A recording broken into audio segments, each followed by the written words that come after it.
അമ്മേ പരിശുദ്ധ അമ്മേ, അമ്മേ പരിശുദ്ധ ദൈവമാതാവേ, കൃപാസനത്തിലൂടെ ഞങ്ങൾക്കും ഞങ്ങളുടെ ദേശത്തിനും അമ്മ മധ്യസ്ഥം തേടി തന്ന എല്ലാ അനുഗ്രഹങ്ങൾക്കും കൃപകൾക്കും ഞങ്ങളിപ്പോൾ ഹൃദയം നിറഞ്ഞ നന്ദി പറയുന്നു. അമ്മേ പരിശുദ്ധമ്മേ ദൈവമാതാവേ, 2004 ഡിസംബർ 7 ഉച്ചകഴിഞ്ഞ് 2:30 കൃപാസനത്തിൽ സംഭവിച്ച അമ്മയുടെ പ്രത്യക്ഷപ്പെടലിനെ കുറിച്ച് തിരുസഭയ്ക്ക് സമർപ്പിച്ചിരിക്കുന്ന പഠനരേഖകളുടെ മേൽ സഭാത്മകമായ പഠനം ആരംഭിക്കുവാൻ ഞങ്ങൾ പ്രാർത്ഥിക്കുന്നു. അമ്മേ പരിശുദ്ധമേ, ഭൂസ്വർലോകങ്ങളുടെ രാജ്ഞിയായ അങ്ങേയ്ക്ക് ഭൗമസംരക്ഷണത്തിനായി പ്രപഞ്ചപ്രകൃതിയെ തന്നെ തിരുസഭ പ്രതിഷ്ഠിക്കുവാൻ ഈ പ്രത്യക്ഷീകരണം വഴി ഇടയാക്കണമേ. പരിശുദ്ധമേ, ജപമാല മാതാവേ, സകല കൃപാസനം പ്രാർത്ഥനയോടും ചേർത്ത് ഞങ്ങളിപ്പോൾ പ്രാർത്ഥിക്കുന്ന ഈ കുടുംബത്തിന്റെ പ്രത്യേക നിയോഗം പറ മക്കളെ.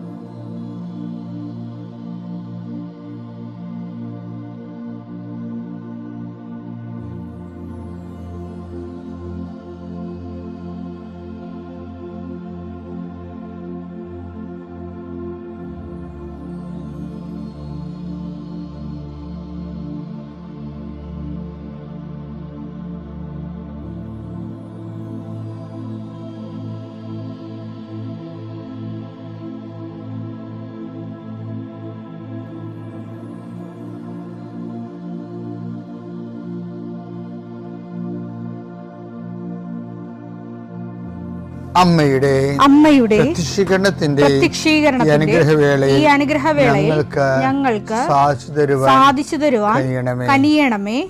ആമേൻ. വിശ്വാസ പ്രമാണം. സർവശക്തനായ പിതാവും ആകാശത്തിന്റെയും ഭൂമിയുടെയും സൃഷ്ടാവുമായ ദൈവത്തിൽ ഞാൻ വിശ്വസിക്കുന്നു. അവിടുത്തെ ഏകപുത്രനും ഞങ്ങളുടെ കർത്താവുമായ ഈശോമിശിഹായിലും ഞാൻ വിശ്വസിക്കുന്നു. ഈ പുത്രൻ പരിശുദ്ധാത്മാവിനാൽ ഗർഭസ്ഥനായി കന്യകാമറിയത്തിൽ നിന്ന് പിറന്ന് പൊന്തിയോസ് പീലാത്തോസിന്റെ കാലത്ത് പീഡകൾ സഹിച്ച് കുരിശിൽ തറയ്ക്കപ്പെട്ട് മരിച്ച് അടക്കപ്പെട്ട് പാതാളങ്ങളിൽ ഇറങ്ങി മരിച്ചവരുടെ ഇടയിൽ നിന്ന് 3-ാം നാൾ ഉയർത്ത് സ്വർഗത്തിലേക്ക് എഴുന്നള്ളി സർവശക്തിയുള്ള പിതാവായ ദൈവത്തിന്റെ വലതുഭാഗത്തിരിക്കുന്നു. അവിടെ നിന്ന് ജീവിക്കുന്നവരെയും മരിച്ചവരെയും വിധിക്കുവാൻ വരുമെന്നും ഞാൻ വിശ്വസിക്കുന്നു. പരിശുദ്ധാത്മാവിലും ഞാൻ വിശ്വസിക്കുന്നു. വിശുദ്ധ കത്തോലിക്കാ സഭയിലും പുണ്യവാന്മാരുടെ ഐക്യത്തിലും പാപങ്ങളുടെ മോചനത്തിലും ശരീരത്തിന്റെ ഉയർപ്പിലും നിത്യമായ ജീവിതത്തിലും ഞാൻ വിശ്വസിക്കുന്നു. ആമേൻ. സ്വർഗ്ഗസ്ഥനായ ഞങ്ങളുടെ പിതാവേ, അങ്ങയുടെ നാമം പൂജിതമാകണമേ. അങ്ങയുടെ രാജ്യം വരണമേ. അങ്ങയുടെ തിരുമനസ് സ്വർഗത്തിലെ പോലെ ഭൂമിയിലും ആകണമേ. അന്നു വേണ്ടുന്ന ആഹാരം ഇന്ന് ഞങ്ങൾക്ക് തരണമേ. ഞങ്ങളോട് തെറ്റ് ചെയ്യുന്നവരോട് ഞങ്ങൾ ക്ഷമിക്കുന്നത് പോലെ ഞങ്ങളുടെ തെറ്റുകൾ ഞങ്ങളോടും ക്ഷമിക്കണമേ. ഞങ്ങളെ പ്രലോഭനത്തിൽ ഉൾപ്പെടുത്തരുതേ, തിന്മയിൽ ഞങ്ങൾ രക്ഷിക്കണമേ. ആമേൻ. നന്മ നിറഞ്ഞ മറിയമേ, സ്വസ്തി. കർത്താവ് അങ്ങയുടെ കൂടെ സ്ത്രീകളിൽ അങ്ങ് അനുഗ്രഹിക്കപ്പെട്ടവളാകുന്നു. അങ്ങയുടെ ഉദരത്തിൻ ഫലമായി ഈശോ അനുഗ്രഹിക്കപ്പെട്ടവനാകുന്നു. പരിശുദ്ധ മറിയമേ, തമ്പുരാന്റെ അമ്മേ, പാപികളായ ഞങ്ങൾക്ക് വേണ്ടി ഇപ്പോഴും ഞങ്ങളുടെ മരണസമയത്തും തമ്പുരാനോട് അപേക്ഷിക്കണമേ. ആമേൻ. കർത്താവേ, നിന്റെ ഉന്നതമായ നാമത്തിന് സ്തോത്രം ചെയ്യും. കർത്താവേ, നിന്റെ വിശുദ്ധ പൗരോഹിത്യത്തെ മഹത്വപ്പെടുത്തണമേ. കർത്താവെ, സഭയിലുള്ള സാന്നിധ്യം പ്രകടമാക്കണമേ. 40 വർഷം ഞാൻ അർപ്പിച്ച കൃപാന്റെ യുഗതിയാണ്. കൃപാസ്ഥാനത്താറെ ജീവനോടെ പ്രത്യക്ഷപ്പെട്ട മാതാവിന്റെ മാധ്യസ്ഥം ഇന്ന് അങ്ങയുടെ മക്കളെ പ്രാർത്ഥന കൂടുന്ന എല്ലാ മക്കൾക്ക് വേണ്ടി പ്രാർത്ഥിക്കുകയാണ്. കർത്താവെ, മനസ്സ് വേദനിക്കുന്ന എല്ലാ വിഷയങ്ങളും, അവരുടെ മനസ്സ് വേദനിപ്പിക്കുന്ന എല്ലാ വ്യക്തികളും ഇപ്പോഴും ഈശോയുടെ നാമം നിർവീര്യമാകട്ടെ. കർത്താവെ, മനസ്സ് വിഷമിപ്പിക്കുന്ന സാഹചര്യങ്ങൾ, ചെയ്തെടുക്കേണ്ട ഉത്തരവാദിത്തങ്ങൾ, മറ്റുള്ളവർ നമ്മളെ പഴി പറയാൻ സാധ്യതയുള്ള എല്ലാ വിഷയത്തിൻ്റെ മേലും കർത്താവിൻ്റെ കരുണ ചൊരികയും നിങ്ങളെ കർത്താവ് ഇന്ന് നിലനിർത്തി തരികയും ചെയ്യട്ടെ. നിങ്ങൾ പോകുന്ന വഴികൾ, കണ്ടുമുട്ടുന്ന വ്യക്തികൾ, ചെയ്യുന്ന കാര്യങ്ങൾ, യാത്ര ചെയ്യുന്ന വാഹനങ്ങൾ, ഒപ്പിടുന്ന പേപ്പറുകൾ, കൈമാറുന്ന രേഖകൾ, കഴിക്കുന്ന മരുന്ന് എല്ലാം മാതാവിൻ്റെ മധ്യസ്ഥതയിൽ യേശുനാമത്തിൽ അനുഗ്രഹിക്കപ്പെടുകയും നീ ദൈവത്തെ അനുഭവിക്കാൻ ഇന്ന് നിന്നെ സഹായിക്കുകയും ചെയ്യട്ടെ. നിത്യം പിതാവും പുത്രനും പരിശുദ്ധാത്മാവും സ്തുതിച്ച് നീക്കുവാണ്. എൻ്റെ പ്രിയപ്പെട്ടവരെ, 2 തരം ക്രിസ്തീയ ലൈഫുകൾ സാധ്യമാണ്. ഒന്ന് കാറ്റഗറ്റിക്കൽ ലൈഫ്, അത് കുറച്ച് ഡോക്ട്രിനലായിരിക്കും. ഒന്ന് ബിബ്ലിക്കൽ ലൈഫ്. നിർഭാഗ്യവശാൽ നമുക്ക് മിഷണറിമാരായിട്ട് ഇവിടെ വന്നവരും കാറ്റഗറ്റിക്കൽ കാലഘട്ടത്തിൽ സ്പിരിച്വാലിറ്റി ഫോളോ ചെയ്യുന്നവരാണ് നമുക്ക് വിശ്വാസം കൈമാറ്റത്തുനിന്ന് മാത്രമല്ല ബലപ്പെടുത്തിയവർ. ഞാൻ ഇങ്ങനെ അതുകൊണ്ട് എന്താ പറയുന്നത് വെച്ച് കഴിഞ്ഞാൽ, ഇപ്പോൾ ഉദാഹരണത്തിന് ട്രെൻഡ് സൂനദോസിൻ്റെ കാലഘട്ടത്തിൽ ആണ് മിഷൻ, ഈ മാരിറ്റൈൻ മിഷൻ ശക്തി പ്രാപിച്ചത്. അതിൽ നിന്നെല്ലാം ഉണ്ടായ സഭകൾ എല്ലാം കാറ്റഗറ്റിക്കൽ ചർച്ച് എന്ന് പറയും. അത് കുറച്ച് ഡോഗ്മ ഓറിയൻറ്റഡ് ആണ്. ഇപ്പോൾ ഡോക്ട്രിന ക്രിസ്തം, ഫ്രാൻസിസ് സേവ്യർ പഠിപ്പിച്ച സംഭവം എന്താ? വിശുദ്ധ ഫ്രാൻസിസ് സേവ്യർ പഠിപ്പിച്ചത് എന്താ? ഡോക്ട്രിന ക്രിസ്തം എന്നാണ് ആ പുസ്തകത്തിൻ്റെ പേര്. അതിൻ്റെ ഇംഗ്ലീഷ് എന്താ? ക്രിസ്ത്യൻ ഡോക്ട്രിൻസ് എന്നാണ്. അപ്പോഴേ വിശ്വാസത്തെ ഡോക്ട്രിനായിട്ട് പഠിപ്പിക്കുമ്പോൾ ഉണ്ടാകുന്ന ഒരു പ്രശ്നം അതാണ്. അതുകൊണ്ടാണ് നമുക്ക് ഈ ജാതിയായിട്ട് തന്നെ നിലനിന്നത്. ഇവിടെ നമ്മൾ ജനിതകമായ ഒരു മാറ്റം സുവിശേഷം കേരളത്തിൽ വരുത്തിയില്ലല്ലോ. അതിൻ്റെ കാര്യം ജനിതക മാറ്റം സംഭവിച്ചിട്ടില്ല കേരള സമൂഹത്തിന്. എല്ലാവരും ഇപ്പോഴും ബ്രാഹ്മണിക് ആയിട്ടുള്ള ട്രഡീഷനിലേക്ക് എങ്ങനെയെങ്കിലുമൊക്കെ ഒടിച്ചു വളച്ചൊക്കെ എത്തിക്കാൻ വേണ്ടി ഇപ്പോഴും ആൾക്കാർ മലയാള മനസ്സ് തത്രപ്പെടുന്ന നമുക്ക് കാണാം. അത് ക്രിസ്ത്യൻ മനസ്സായാലും. അപ്പം അത് എന്താ കാര്യം വെച്ച് കഴിഞ്ഞാൽ, ഈ ഔന്നത്യങ്ങൾ ആഭിജാത്യങ്ങളുമായിട്ട് ജാത്യതയെ ആഭിജാത്യമാക്കാൻ ഒരു പ്രത്യേക സരണികളെ മനുഷ്യൻ തന്നെ നിർമ്മിക്കുകയും അതിൽ ഒരാളാണ് ഞാനെന്ന് വരുത്തി തീർക്കുകയും ചെയ്യുമ്പോൾ ഉണ്ടാകുന്ന അഹംബോധങ്ങളുണ്ട്. ഈ അഹംബോധങ്ങൾ എപ്പോഴും ആത്മാഭിഷേകത്തിൻ്റെ എതിരാണ്. ഈ ജഡാരൂപി എന്ന് പറഞ്ഞാൽ ഫരിസൈക്കാണ് ശരിക്കും. അതുകൊണ്ട് ഈ ഫരിസേന്മാരെ കാണുമ്പോൾ കപട നാട്യക്കാരെ നീ ഉടനെ വിളിക്കും. കർത്താവ് ഇവരെ വിളിച്ചാൽ ആരെങ്കിലുമായിട്ട് ഏതെങ്കിലും നിക്കടെ ആകപ്പാടെ ഈശോ ഏതെങ്കിലും ഒരു ഫരിസേനുമായിട്ട് കമ്മ്യൂണിക്കബിൾ ആയിട്ടുള്ള ഒരു മേഖലയിലേക്ക് വന്നിട്ടുണ്ടെങ്കിൽ അത് നിക്കഡേമൂസുമായിട്ടാണ്. നിക്കഡേമൂസിനോട് ഈശോ എന്താ പറഞ്ഞത്? ആത്മാവിൽ ജനിക്കുന്നത് ആത്മാവും, ജഡത്തിൽ നിന്ന് ജനിക്കുന്നത് ജഡവുമാണെന്നാണ് പറഞ്ഞത്. അപ്പോൾ അത് എന്ന് വെച്ച് കഴിഞ്ഞാൽ ആത്മാവിന് ഒരിക്കലും ജഡത്തിൽ നിന്ന് ആത്മാവിൻ്റെ ഫലങ്ങൾ ഉണ്ടാക്കാൻ പറ്റത്തില്ലെന്നാണ് കട്ടൻ്റെ പറഞ്ഞതാണ്. അപ്പോഴേ പിന്നെ അതിന് ബൈബിൾ എന്താണ് ഇത് എന്താണ് ഒരു ടെക്നിക്ക് ചെയ്യണമെന്ന് വെച്ച് കഴിഞ്ഞാൽ, ഇപ്പോൾ നമ്മൾ ഭിത്തിയില്ലേ, ഒരു കോൺക്രീറ്റ് ഭിത്തിയായിട്ട് നമ്മൾ ഒരാണി വെച്ച് അടിച്ചാൽ എന്ത് പറ്റും? ആണി വളയുകയോ തെറിച്ചു പോവുകയോ ചെയ്യും, അല്ലേ? അല്ലെങ്കിൽ ചുറ്റിക കയ്യിൽ നിന്ന് പോകും. ഇത് കണക്കത്തുള്ളൂ. അതിനെന്താണ് ഈ ഇലക്ട്രീഷ്യൻസും അല്ലാത്തവരൊക്കെ ചെയ്യണത്? എന്താ? അവർ ഫിഷർ എന്ന് പറഞ്ഞ് പ്ലഗ് ഉണ്ടാക്കി വെച്ചിരിക്കുകയാണ്. ആദ്യം ഈ കോൺക്രീറ്റ് ഡ്രില്ല് ചെയ്യും. ഡ്രില്ല് ചെയ്തിട്ട് ഈ പ്ലാസ്റ്റിക്കിൻ്റെ ഫിഷർ പ്ലഗ് അതിലേക്ക് മയം മുട്ടി കയറ്റും. അപ്പോൾ ഫിഷർ പ്ലഗിൻ്റെ അകത്ത് കൂടി അതിനകത്ത് സ്ക്രൂ വെച്ചിട്ട് അവർ തിരിക്കും. അപ്പോഴാണ് അത് ടൈറ്റ് ആകണത്. അപ്പം ഡയറക്റ്റ് ഈ കോൺക്രീറ്റ് ഭിത്തിയിലേക്ക് ജഡത്തിലേക്ക് ആത്മാവിനെ പ്രവേശിപ്പിക്കാൻ പാടാം. ഈ ബൈബിളും ചെയ്തിരിക്കുന്നത് അതാണ്. ജഡത്തിൽ നിന്ന് ആത്മാവിൻ്റെ കൃപ ഒരിക്കലും ആത്മാവിൻ്റെ പ്രവർത്തനം നടക്കത്തില്ലെന്ന് ഈശോ നിക്കഡേമോസിനെ കണ്ടപ്പോഴാണ് പറയേണ്ടത്. കാണാൻ പറ്റി, ശരിക്കും പറഞ്ഞാൽ അത് കാണാൻ പറ്റിയ 10 ദിവസം കൊണ്ട് എന്തുകൊണ്ട് അത് പറയാമായിരുന്നത്? കർത്താവ് നേരിട്ട് വിളിച്ച കുറേ ആൾക്കാരുണ്ടായിരുന്നില്ല. ജഡത്തിൻ്റെ തരി അവതാരമായിരുന്നില്ല പീലാത്തോസ്, യൂദാസ്. അയാളോടും പറഞ്ഞില്ലല്ല. പറഞ്ഞത് ഫരിസേയനോടാണ് പറഞ്ഞത്. ജഡത്തിൽ ജനിക്കുന്നത് ജഡമാണ്, ആത്മാവിൽ ജനിക്കുന്നത് ആത്മാവാണെന്ന് പറഞ്ഞതിൻ്റെ കാര്യം തമ്മിൽ ബന്ധമില്ല. പിന്നെ ചെയ്യാവുന്ന കാര്യമെന്ന് വെച്ച് കഴിഞ്ഞാൽ ഒരു കാര്യം അതാണ് ഈശോ ചെയ്തത് എന്ന് വെച്ച് കഴിഞ്ഞാൽ ഈ വചനം പതുക്കെ പതുക്കെ സ്വീകരിച്ച് ഇതെങ്ങനെ സംഭവിക്കും, ഞാൻ പുരുഷനെ അറിയുന്നില്ലല്ലോ എന്ന് പറയുമ്പോൾ തന്നെ അതായത് അതിൻ്റെ പ്രോസസ്സിങ്ങിൽ അപ്പോഴ് പരിശുദ്ധാത്മാവ് നിൻ്റെ മേൽ വരും എന്ന് പറയും. പരിശുദ്ധാത്മാവ് നിൻ്റെ മേൽ വരും. അപ്പോൾ പരിശുദ്ധാത്മാവിനെ സ്വീകരിക്കാൻ പക്ഷേ ഈ ഫിഷർ പ്ലഗ് അടിക്കുന്നുണ്ട്. എന്താണ്? പരിശുദ്ധാത്മാവിനെ പരിശുദ്ധ അമ്മയെ കൊണ്ട് സ്വീകരിപ്പിക്കുന്നതിന് എന്താണ് അവരുടെ അമ്മ പറയണത്? ഇതാ കർത്താവിൻ്റെ ദാസി, നിൻ്റെ വചനം പോലെ എന്നിൽ നിറവേറട്ടെ. അപ്പം ഈ അമ്മ ഉടനെ അതായത് ദാസിയായി, സ്വയം എളിമപ്പെട്ട് കർത്താവ് ദാസിയായി ദൈവവചനത്തെ തന്നെ സമർപ്പിച്ചു. അങ്ങനെ ഒരു നിലപാട്, തുറവി, ഓപ്പൺനെസ്, സമർപ്പണം വചനത്തോട് നമ്മുടെ ഭാഗത്ത് നിന്ന് ഉണ്ടായാൽ മാത്രമേ ഈ പരിശുദ്ധാത്മാവ് നമ്മൾ പ്രവർത്തിക്കാൻ തുടങ്ങത്തുള്ളൂ. അല്ലാതെ നമ്മൾ പെന്തക്കോസ്ത ദിവസം വരുന്നു എന്ന് പറഞ്ഞുകൊണ്ട് പാട്ടുപാടി പരിശുദ്ധാത്മാവിനെ കൊണ്ടുവരാനൊന്നും പറ്റത്തില്ല. അതായത് അത് കേരള സമൂഹത്തെ പരിശുദ്ധാത്മാവിനെ വരുത്തുക എന്ന് വെച്ചാൽ മറ്റെല്ലാ സമൂഹങ്ങളെയൊക്കെ പാടാണ്. കാരണം വെച്ച് കഴിഞ്ഞാൽ അതിൻ്റെ അകത്ത് വരുന്നൊരു വിഷയം ഈ സിസ്റ്റം ഇങ്ങനെ കിടക്കുന്നത് കൊണ്ട് തന്നെയാണ്. കാസ്റ്റ് സിസ്റ്റം ഇങ്ങനെ കിടക്കുന്നുണ്ട്. ഇപ്പം തന്നെ ചിലരൊക്കെ ബ്രാഹ്മണിക്ക് ഒറിജിൻ ആയിരുന്നെന്ന് ഒരിക്കൽ സെമിനാറൊക്കെ നടത്തി സ്ഥാപിക്കാൻ വേണ്ടി ശ്രമിച്ചവർ ഇപ്പം അവിടെ തലവരിക്കുന്നുണ്ടല്ലോ. അത് അവരിപ്പോൾ എന്താ പറയണത്? ഞങ്ങൾ ലോസ്റ്റ് ട്രൈബ്സ് ആണെന്നല്ലേ പറയണത് ഇസ്രയേലിൽ. അപ്പോഴും ഒതുങ്ങിക്കൊടുക്കാൻ തയ്യാറല്ല.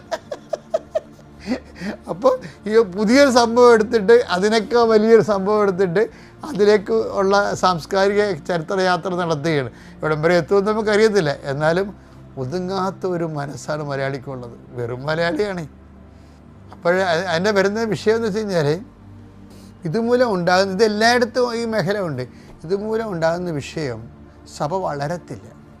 അതുകൊണ്ടാണ് സഭ വളരാതിരിക്കുകയും സഭയിൽ ഇഷ്യൂസ് ഡെവലപ്പ് ചെയ്ത് വരികയും ചെയ്യുമ്പോൾ സഭയല്ലാതായി മാറുന്നു എന്നുള്ള കാര്യം അത് ഏറ്റവും കൂടുതൽ ഈ 2-3 കൊല്ലത്തിനുള്ളിലാണല്ലോ സഭ ഏറ്റവും കൂടുതൽ മോശമായ രീതിയിൽ വന്നിട്ടുള്ളത്.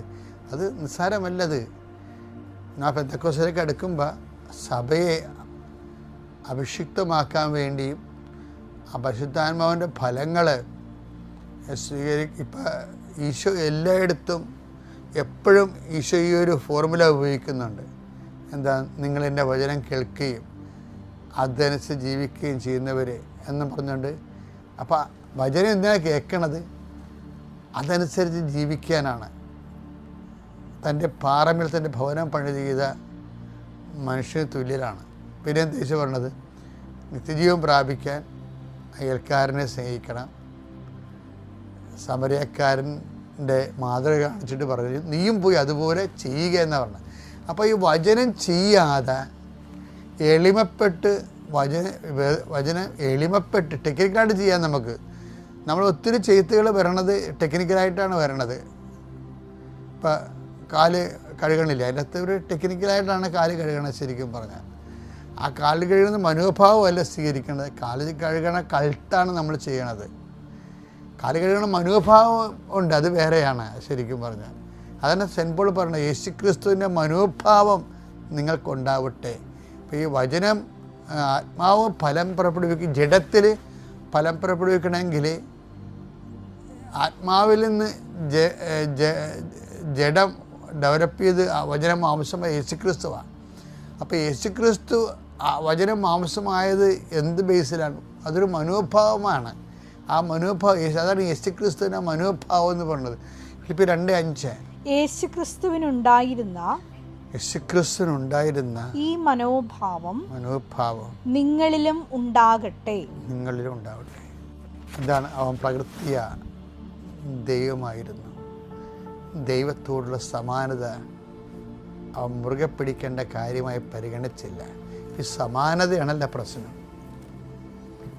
സമാനത മുറുകെ പിടിക്കേണ്ട കാര്യമായി പരിഗണിക്കാതെ വരുമ്പോഴാണ് നമുക്കവൻ തന്നെ താഴ്ത്തി മരണത്തോളം കുരിശുമരണത്തോളം.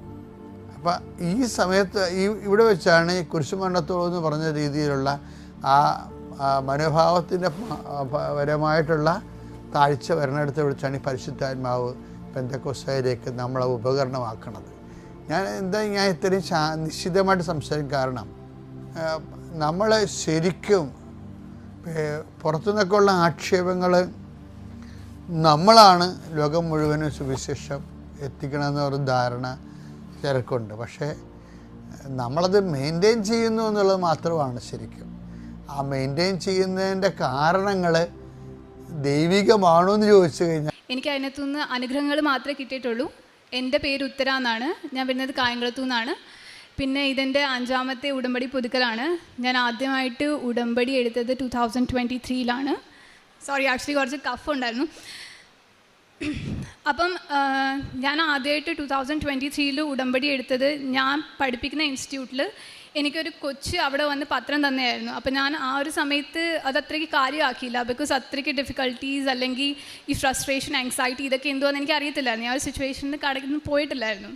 അപ്പം ആ കുട്ടി എനിക്ക് പത്രം കൊണ്ട് തന്നിട്ട് പറഞ്ഞു, മിസ്സേ ഒരു ദിവസം മിസ്സിന് ഇതിനകത്ത് വിശ്വാസം ഉണ്ടെങ്കിൽ നമുക്ക് കൃപാസനത്തിൽ എന്ന് പറഞ്ഞൊരു പള്ളിയുണ്ട്, ആലപ്പുഴയിലാണ്, നമുക്ക് അവിടെ പോയി ഒന്ന് പ്രാർത്ഥിക്കാം. ബിക്കോസ് അത് ഭയങ്കര പേര് കേട്ട പള്ളിയും നമ്മൾ എന്ത് ആഗ്രഹങ്ങൾ അവിടെ വെച്ചാലും നമുക്കത് സാധിച്ചു കിട്ടും. അപ്പം ഞാൻ അങ്ങനെ ഓക്കെ എന്ത് ആഗ്രഹം വെച്ചാലും സാധിച്ചു കിട്ടുമെന്ന് അത് മൈൻഡിലുണ്ടായിരുന്നു. അപ്പോൾ അത് വെച്ചായിരുന്നു ഞാൻ ഈ പള്ളി ആദ്യമായിട്ട് വന്നതും ഇവിടെ വന്ന് ഉടമ്പടി എടുത്തതും നിയോഗം എഴുതി കൊടുത്തതും.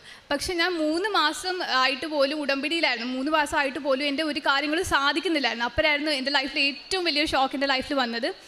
ഞാൻ വർക്ക് ചെയ്യുന്ന ഇൻസ്റ്റിറ്റ്യൂട്ടിൽ നിന്ന് എന്നെ തിരിച്ച് പറഞ്ഞു വിട്ടായിരുന്നു. അത് ജസ്റ്റ് ഒരു സ്ലൈറ്റ് മിസ്അണ്ടർസ്റ്റാൻഡിങ്ങിൻ്റെ ബേസിസിലായിരുന്നു. അപ്പം എനിക്കത് വളരെ ഹേർട്ടായിരുന്നു. എനിക്ക് ഇങ്ങനത്തെ ഒരു സെറ്റ് ബാക്ക് ലൈഫിൽ ഇതുവരെ ഉണ്ടായിട്ടില്ലായിരുന്നു. അപ്പം ഞാൻ അവർ ഇറക്കി വിട്ട സമയത്ത് ഞാൻ അമ്മ മാതാവിനോട് എപ്പോഴും ഒരു 2 മണി അല്ലെങ്കിൽ കറക്റ്റ് 3 മണി ആകുന്ന സമയത്ത് എനിക്ക് അറിയാമായിരുന്നു ദൈവത്തിൻ്റെ സമയമാണ്. ആ സമയത്ത് എണീറ്റ് ദൈവത്തിനോട് എപ്പോഴും പ്രാർത്ഥിക്കുമായിരുന്നു, ദൈവമേ ഞാനൊരു തെറ്റും ചെയ്തിട്ടില്ല. അപ്പം ഞാനൊരു തെറ്റും ചെയ്തിട്ടില്ല, എൻ്റെ കയ്യിൽ തെറ്റുണ്ടായിരുന്നെങ്കിൽ പിന്നെയും കുഴപ്പമില്ല. പക്ഷേ ഒരു തെറ്റും ഇല്ലാത്ത എന്നെ അവിടുന്ന് ഇറക്കി വിട്ടെങ്കിൽ നീ ഒരു കാര്യം ചെയ്യണം, നീ എനിക്ക് അവിടെ തന്നെ അവരെ കൊണ്ട് തന്നെ തിരിച്ച് എന്നെ ആ ഇൻസ്റ്റിറ്റ്യൂട്ടിൽ നീ വിളിപ്പിക്കണം. അവർ എന്നോട് സോറി ഒന്നും പറയണ്ട, നീ എന്നെ ജസ്റ്റ് ആ ഇൻസ്റ്റിറ്റ്യൂട്ടിൽ തിരിച്ച് വിളിപ്പിച്ചാൽ മതി, എനിക്കവിടെ ജോലി ചെയ്യണം. പക്ഷേ ഈ പ്രാവശ്യം ഞാൻ ആ ഇൻസ്റ്റിറ്റ്യൂട്ടിൽ നിന്ന് ഇറങ്ങി വരണം. അവരായിട്ട് എന്നെ ഒരിക്കലും ഇറക്കി വിടരുത്. ബിക്കോസ് അത് ഒത്തിരി വലിയൊരു ഇൻസൾട്ടാണ്. ഈ വർക്ക് ചെയ്യുന്ന ആൾക്കാർക്കൊക്കെ അറിയാം, ഒരു ഡിമാർക്ക് ബ്ലാക്ക് പോയിന്റ് പോലെ ആവും നമ്മുടെ പ്രൊഫഷനിലത്. അപ്പം ഞാനിങ്ങനെ അറ്റ്ലീസ്റ്റ് 2 മാസങ്ങൾ കടന്നുപോയി. ഞാൻ ഇങ്ങനെ പ്രേ ചെയ്തിട്ട് എനിക്ക് റിസൾട്ട് ഒന്നും കിട്ടുന്നില്ലായിരുന്നു. അപ്പോൾ ഞാൻ വിചാരിച്ചു ഈ ഉടമ്പടിയൊക്കെ ഫേക്കാണ്. ഞാൻ ഫൈനലി ഒരു ദിവസം രാവിലെ എണീറ്റ് ഭയങ്കര ഫ്രസ്ട്രേഷനിൽ പ്രാർത്ഥിച്ചിട്ട് ദൈവത്തിനോട് പറഞ്ഞു, യേശുവിനോട് ഞാൻ പറഞ്ഞത് ഇനി ഞാൻ നിൻ്റെ മുന്നിൽ പ്രാർത്ഥിക്കാൻ പോകുന്നില്ല. ബിക്കോസ് ഇത്രയും പ്രാർത്ഥിച്ചിട്ട് നീ ലോകം മൊത്തമുള്ള ആൾക്കാരുടെ എല്ലാ ദൈവങ്ങളും നീ സാധിച്ചു കൊടുക്കുന്നുണ്ട്, എന്ത് മാത്രം സാധിച്ചു കൊടുക്കുന്നില്ലെന്ന്. അപ്പോൾ അങ്ങനെ പറഞ്ഞ് ഞാൻ കരഞ്ഞ് പറഞ്ഞു, ഇന്ന് ഞാൻ അവസാനമായിട്ട് പ്രാർത്ഥിക്കുകയാണ്, ഇന്ന് എനിക്ക് ഒന്നെങ്കിൽ കോള് വരണം. അങ്ങനെ പറഞ്ഞിട്ട് ഞാൻ പ്രാർത്ഥിച്ചു കിടന്നുറങ്ങി. 10 മണി ആയപ്പോഴെങ്ങാണ് ഞാൻ ഉറങ്ങിയത്, എണീറ്റത്. അപ്പോൾ എനിക്കൊരു കോള് വന്നു. ആ ഇൻസ്റ്റിറ്റ്യൂട്ടിൽ ജോലി ചെയ്യുന്ന ഒരു സ്റ്റാഫായിരുന്നു. അവർ വന്നിട്ട് പറഞ്ഞു, ഉത്തരയ്ക്ക് അറിയാം ഒരു അത്ഭുതം നടന്നിട്ടുണ്ട്. ബിക്കോസ് ആ ഇൻസ്റ്റിറ്റ്യൂട്ടിൽ ജോലി ചെയ്യുന്ന സാറിന് ഒരാൾ കൃപാസനത്തിൽ പത്രം കൊണ്ട് കൊടുത്തു. അപ്പോൾ ആ സാറ് കൃപാസനത്തിൽ വന്ന് പ്രേ ചെയ്തിട്ട് പോയി. അപ്പോൾ പ്രേ ചെയ്തിട്ട് പോയതിന് ശേഷം ആ സാറിന് എല്ലാ ദിവസവും മാതാവ് ഡ്രീമിൽ വരുന്നുണ്ടായിരുന്നു. മാതാവിന് ഡ്രീമിൽ വന്നിട്ട് പറയുന്നുണ്ടായിരുന്നു, നീ എന്തിനാണ് ഉത്തരേനെ പറഞ്ഞു വിട്ടത്, ആ കുട്ടി ഒരു തെറ്റും ചെയ്തിട്ടില്ല, നീ ആ കുട്ടീനെ തിരിച്ചെടുക്കണമെന്ന്. അപ്പോൾ ഇങ്ങനെ സാറിനെ കണ്ടിന്യൂസ്ലി ആ ഒരു ഡ്രീം ഹോണ്ട് ചെയ്യുന്നുണ്ടായിരുന്നു. അപ്പോൾ ഹോണ്ട് ചെയ്ത് സാറ് ആ ടീച്ചറിനോട് പറഞ്ഞു, ഉത്തരയുടെ കോൺടാക്ട് ഇപ്പോഴും ഉണ്ടോ, ആ കുട്ടി എവിടെയെങ്കിലും ജോയിൻ ചെയ്തിട്ടുണ്ടോ, ഇല്ലെങ്കിൽ ആ കുട്ടീനെ വിളിച്ച് പറ തിരിച്ച് നമ്മുടെ ഇൻസ്റ്റിറ്റ്യൂട്ടിൽ തന്നെ ജോയിൻ ചെയ്യാൻ വേണ്ടിയിട്ട്. അങ്ങനെ ആ മിസ് എന്നെ ഈ ന്യൂസ് വിളിച്ച് പറഞ്ഞു. അപ്പം ഞാൻ ഒരുമാതിരി വേറൊരു സ്റ്റേറ്റിലായിരുന്നു. അപ്പം അത് കേട്ടപ്പോൾ എനിക്ക് ഒന്നും കൂടി കരച്ചിൽ വന്നു. ബിക്കോസ് ഞാൻ പറഞ്ഞ എക്സാക്ട് വേർഡ്സ് ആയിരുന്നു ഞാൻ കേട്ടത് അന്ന് ആ ഫോൺ കോളിനകത്ത്. അവർ എന്നെ തിരിച്ച് വിളിച്ചു. ഞാൻ അങ്ങനെ അവിടെ പോയി. ഞാൻ എക്സാക്ട്ലി 1 ഇയർ അവിടെ മൊത്തം ജോലി ചെയ്തു. പക്ഷേ ഞാൻ ദൈവത്തിനോട് പ്രേ ചെയ്ത ഒരു വോവില്ല, നമ്മൾ പറയത്തില്ലേ, നമ്മൾ അങ്ങോട്ട് പറഞ്ഞായിരുന്നു 1 വർഷം ജോലി ചെയ്തിട്ട് ഞാൻ തന്നെ അവിടെ നിന്ന് റിസൈൻ ചെയ്ത് ഇറങ്ങി പോകുന്നു. പക്ഷേ ഞാൻ ആ റെസിഗ്നേഷൻ്റെ കാര്യം അങ്ങ് മറന്നുപോയി. ഞാൻ ആ ഒരു ടൈം പീരീഡ് അവിടെ എൻജോയ് ചെയ്യാൻ തുടങ്ങി. ഞാൻ അവിടെ തന്നെ ഞാൻ ഇനി പെർമനൻ്റ്ലി അവിടെ തന്നെ പഠിപ്പിക്കാൻ പോകുക ലെക്ചറായിട്ട്. പക്ഷെ എക്സാക്ട്ലി ആ ഒരു വർഷത്തിൻ്റെ പീരീഡ് കഴിഞ്ഞപ്പം ആ സാറ് പിന്നെ എന്താണ് ഒരു പ്രശ്നം ഉണ്ടായി. ആ പിന്നെയും ഉണ്ടായ പ്രശ്നത്തിൻ്റെ ബേസിൽ അവർ പിന്നെ എന്നെ പറഞ്ഞു വിടാൻ പോകുമായിരുന്നു. അപ്പം എനിക്ക് ഓർമ്മ വന്നത്, ഓക്കെ ഞാൻ ഈ സെയിം ടൈമിൽ ഇതിന് മുമ്പേ ഇദ്ദേഹം എന്നെ ഇറക്കി വിട്ട സമയത്ത് ഞാൻ ദൈവത്തിനോട് പ്രാർത്ഥിച്ചായിരുന്നു, ഞാൻ തന്നെ ഇവിടുന്ന് ഇറങ്ങിപ്പോയിക്കോളാം. ബിക്കോസ് എനിക്ക് ഒരു ചാൻസ് മാത്രം മതി എന്നെ പ്രൂവ് ചെയ്യാൻ വേണ്ടിയിട്ട്. അത് കഴിഞ്ഞിട്ട് ഞാൻ തന്നെ ഇവിടുന്ന് റിസൈൻ ചെയ്തിട്ട് എൻ്റെ ഫർദർ സ്റ്റഡീസ് അല്ലെങ്കിൽ എൻ്റെ മറ്റേ പാഷൻസ് പെർസ്യൂ ചെയ്തോളാം.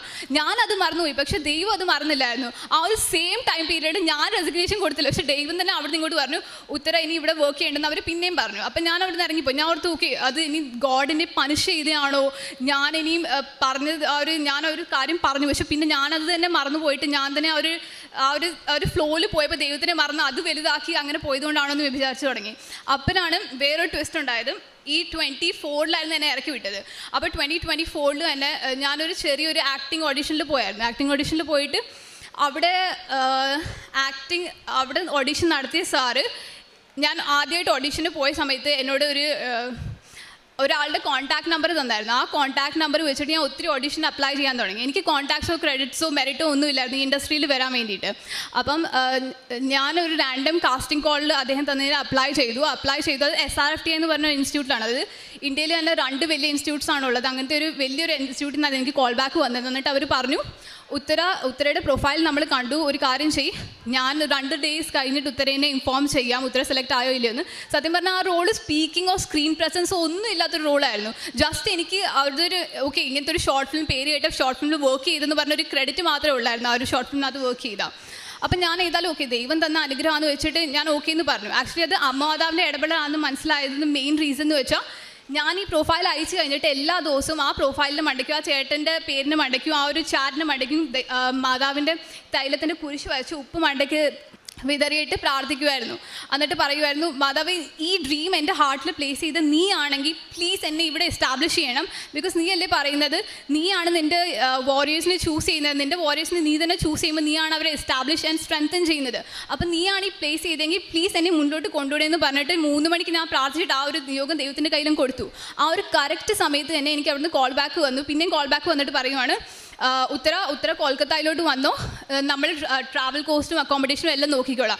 ആക്ച്വലി ഒരു കാര്യം ശ്രദ്ധിക്കേണ്ടതെന്ന് വെച്ചാൽ, ഈ ഒരു പ്രോജക്റ്റിനകത്ത് വർക്ക് ചെയ്യുന്ന എല്ലാ ആക്ടേഴ്സിനും 10+ അല്ലെങ്കിൽ 7+ ഇയേഴ്സ് ഓഫ് എക്സ്പീരിയൻസ് ഉണ്ട്. ഞാനൊരു തിയേറ്റർ ബാക്ക്ഗ്രൗണ്ട് ആർട്ടിസ്റ്റ് അല്ല, ഞാനൊരു ആർട്ടിസ്റ്റേ അല്ല, എനിക്ക് ഫിലിം ഇൻഡസ്ട്രിയിൽ നിന്ന് ഒരു കണക്ഷനും ഇല്ല. അപ്പം അവിടെ വന്ന എല്ലാ ആർട്ടിസ്റ്റും അത്രയ്ക്ക് പോളിഷ്ഡ് ആയിട്ടുള്ള ആൾക്കാരാണ്, പിന്നെ അത്രയ്ക്ക് റെപ്യൂട്ടഡ് ആയിട്ടുള്ള ആൾക്കാരുമായിരുന്നു. അപ്പം ഞാൻ അവിടെ ചെന്നപ്പം വേറൊരു കുട്ടിക്കായിരുന്നു സ്പീക്കിങ്ങും ആക്ഷൻ റോളും ഒക്കെ കൊടുത്തത്. ഞാൻ അവിടെ ചെന്നപ്പോൾ എന്തോ ചെയ്തു, ഞാൻ ഈ തൈലം എടുത്ത് ആ ഒരു സ്റ്റുഡിയോയിൽ ആ ഹോളിൽ താരമുട്ടയെ കുത്തിയിരുന്നിട്ട് അവിടെ തൈലത്തിൻ്റെ കുരിശ് വരച്ച് പ്രാർത്ഥിച്ചു. പിന്നെ ഉപ്പും വിതറിയിട്ട് പ്രാർത്ഥിച്ചു, ദൈവമേ ഈ ഭൂമി നിൻ്റെയാണ്, നിൻ്റെ ഇഷ്ടം പോലെ നടക്കട്ടെ, നീ എനിക്ക് ജസ്റ്റ് ഇവിടെ ഒരു മില്ലി സെക്കൻഡിന് പോലും നീ എനിക്ക് സ്ക്രീൻ പ്രസൻസ് തരാൻ വേണ്ടിയിട്ടാണ് ഇവിടെ കൊണ്ടുവന്നെങ്കിൽ I'm fine with that, നീ എനിക്ക് ഇഷ്ടമുള്ള പോലെ നീ ചെയ്തു വന്നു. അടുത്ത ദിവസം ഞാൻ ഭയങ്കര കരച്ചിലൊക്കെ ആയിരുന്നു. ബിക്കോസ് ഞാൻ ഭയങ്കര സാഡായിരുന്നു. എല്ലാവർക്കും സ്ക്രീൻ പ്രസൻസും ആക്ടിങ്ങും റോൾസും എല്ലാം കിട്ടിയിട്ടുണ്ട്. എനിക്ക് മാത്രം ഇത്രയും ദൂരം വന്നിട്ട് ഒന്നും കിട്ടിയില്ല, എല്ലാ ആൾക്കാരും എന്നെ കളിയാക്കുമെന്ന് പറഞ്ഞിട്ട്. അടുത്ത ദിവസം ഞാൻ സെറ്റിൽ പോയപ്പോൾ അവരെന്നോട് പറഞ്ഞു, ഉത്തര ആ കുട്ടീനെ മാറ്റിയിട്ട് ഉത്തരയ്ക്ക് ആ കുട്ടിയുടെ ആക്ഷൻ റോളും ആ കുട്ടിയുടെ സ്പീക്കിംഗ് റോളും സ്ക്രീൻ പ്രസൻസും മെയിൻ റോളും ഉത്തരയ്ക്ക് തരുവാണ്. ഞാൻ ഷോക്ക്ഡ് ആയിപ്പോയി. ബിക്കോസ് ആ റീപ്ലേസ് ചെയ്ത കുട്ടീന്ന് വെച്ചാൽ അത്രയ്ക്ക് സ്റ്റണ്ണിങ്ങും അത്രയ്ക്ക് എക്സ്പീരിയൻസും അത്രയ്ക്ക് പോളിഷും അത്രയ്ക്ക് അടിപൊളിയായിട്ടൊരു കുട്ടിയായിരുന്നു.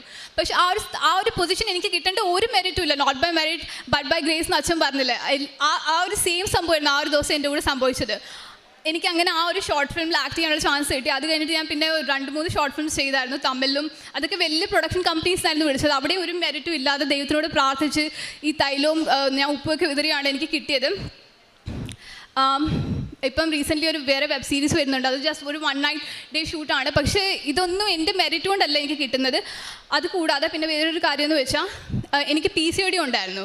അപ്പോൾ 2021-ലായിരുന്നു ഡോക്ടർ എനിക്ക് ഡയഗ്നോസ് ചെയ്ത് എനിക്ക് PCOD ഉണ്ടെന്ന്. ആ ഒരു സമയത്ത് അത്രയ്ക്ക് ഞാൻ സീരിയസ് ആയിട്ട് എടുത്തില്ല. പിന്നെ ലേറ്റർ ഡോക്ടർ ഡിസ്കവർ ചെയ്തു ഓവറിയിൽ ക്യാൻസർ ആകാനുള്ള ചാൻസസ് ഉണ്ട്, കുരുക്കൾ വരുന്നുണ്ട്, സിസ്റ്റായി അത് ട്രാൻസ്ഫോം ആയിട്ടുണ്ട്. So it's very serious. So ആ ഒരു സമയത്ത് അമ്മയാണെങ്കിൽ ഭയങ്കര കരച്ചിലായിരുന്നു. അപ്പോൾ ഞാൻ 2023 ഉടമ്പടി എടുത്തപ്പം ഈ ആൾക്കാർ മിക്കവാറും ഇവിടെ വന്ന് സാക്ഷ്യം പറഞ്ഞിട്ടുണ്ടായിരുന്നു. അവർക്കിങ്ങനെ തൈലം പരച്ച് പ്രാർത്ഥിച്ച കാരണം അവരുടെ PCOD മാറി കിട്ടി, അല്ലെങ്കിൽ പീരിയഡ്സ് റെഗുലർ, അവർക്ക് പീരിയഡ് ക്രാംസിന് റിലീഫ് കിട്ടി. അങ്ങനെ ഞാനും എല്ലാ ദിവസവും ഈ തൈലം തട്ടി പ്രാർത്ഥിക്കാൻ തുടങ്ങി. അപ്പോൾ എനിക്ക് PCODയുടെ കാരണം ഈ പീരിയഡ്സ് റെഗുലർ അല്ലായിരുന്നു. പീരിയഡ്സ് വരുമായിരുന്നെങ്കിൽ ഭയങ്കര പെയിനാണ്, എക്സ്ട്രീം പെയിൻ എന്ന് വെച്ചാൽ തല കറങ്ങുക, ബോഡി മൊത്തം ഷേക്ക് ചെയ്യുക, എനിക്ക് ഒന്നും ചിന്തിക്കാനോ ചെയ്യാനോ ഒന്നും പറ്റത്തില്ല. വല്ലാത്തൊരു കണ്ടീഷനായിരുന്നു ആ ഒരു പീരിയഡ്സ് വന്നെങ്കിൽ. പീരിയഡ്സ് വന്നില്ലെങ്കിൽ ഇല്ല, ചിലപ്പോൾ 2 മാസമൊക്കെ പീരിയഡ്സ് വരത്തില്ലായിരുന്നു. അപ്പോൾ ഞാൻ ഇടയ്ക്ക് പിന്നെ മെഡിക്കേഷൻസ് ഒക്കെ കംപ്ലീറ്റ്ലി 1 year സ്റ്റോപ്പ് ചെയ്തിട്ട് പറഞ്ഞു, ഞാൻ പ്രാർത്ഥിക്കുവാണ്, നിനക്ക് തരാൻ പറ്റുവാണെങ്കിൽ ഞാനായിട്ട് ഇനിയും മെഡിക്കേഷൻ പുറയുന്നു പോകും. ബിക്കോസ് ഞാൻ മെഡിസിൻസ് തിന്ന് മടുത്തു. അത്രയ്ക്ക് മെഡിസിൻസ് ഞാൻ കഴിച്ചായിരുന്നു, ഒരു എഫക്റ്റും ഇല്ലായിരുന്നു. എൻ്റെ ഒരു എടുക്കുന്ന സ്കാൻസിനകത്ത് എന്തെങ്കിലും കുരുക്കൾ കുറഞ്ഞിട്ടുണ്ടോ അല്ലെങ്കിൽ ഭേദമായിട്ടുണ്ടോ ഒന്നും അത് കാണുന്നില്ലായിരുന്നു.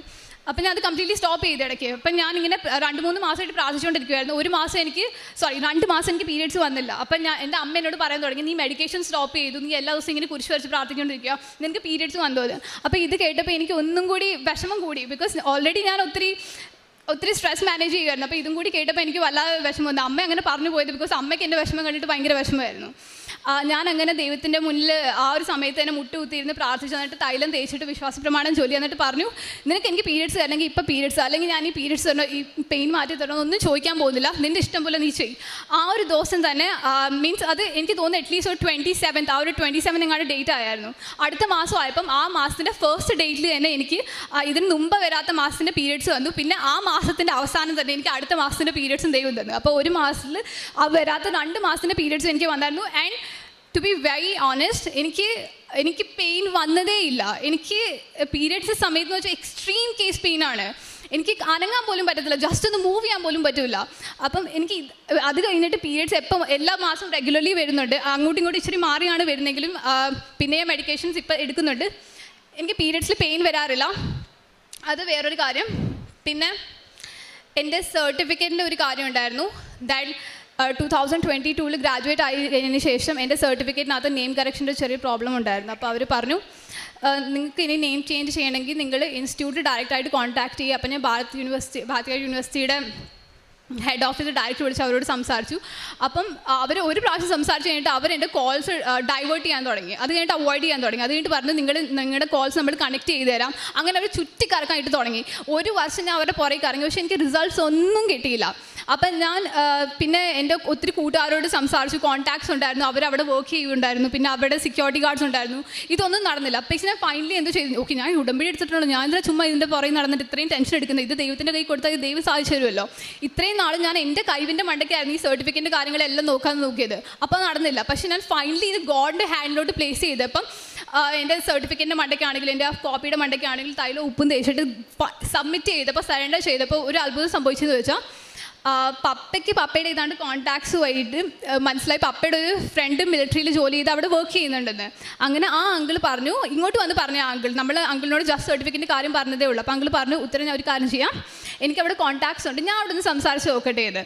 അപ്പം ഞാൻ അവിടെ ഒരു റിട്ടൺ ആപ്ലിക്കേഷൻ വരെ കൊടുത്തിട്ടുണ്ടായിരുന്നു. എൻ്റെ സർട്ടിഫിക്കറ്റ് ലോസ്റ്റ് ആയി കാണുന്നില്ല, നിങ്ങൾക്ക് ഞാൻ കൊടുത്തായിരുന്നു, നിങ്ങൾ പറയുന്ന കോപ്പി ഒന്നും വന്നിട്ടില്ല, ഇതെന്തോ പറയുന്നതെന്ന് പറഞ്ഞിട്ട് ഞാൻ പ്രശ്നം ഉണ്ടാക്കിയായിരുന്നു.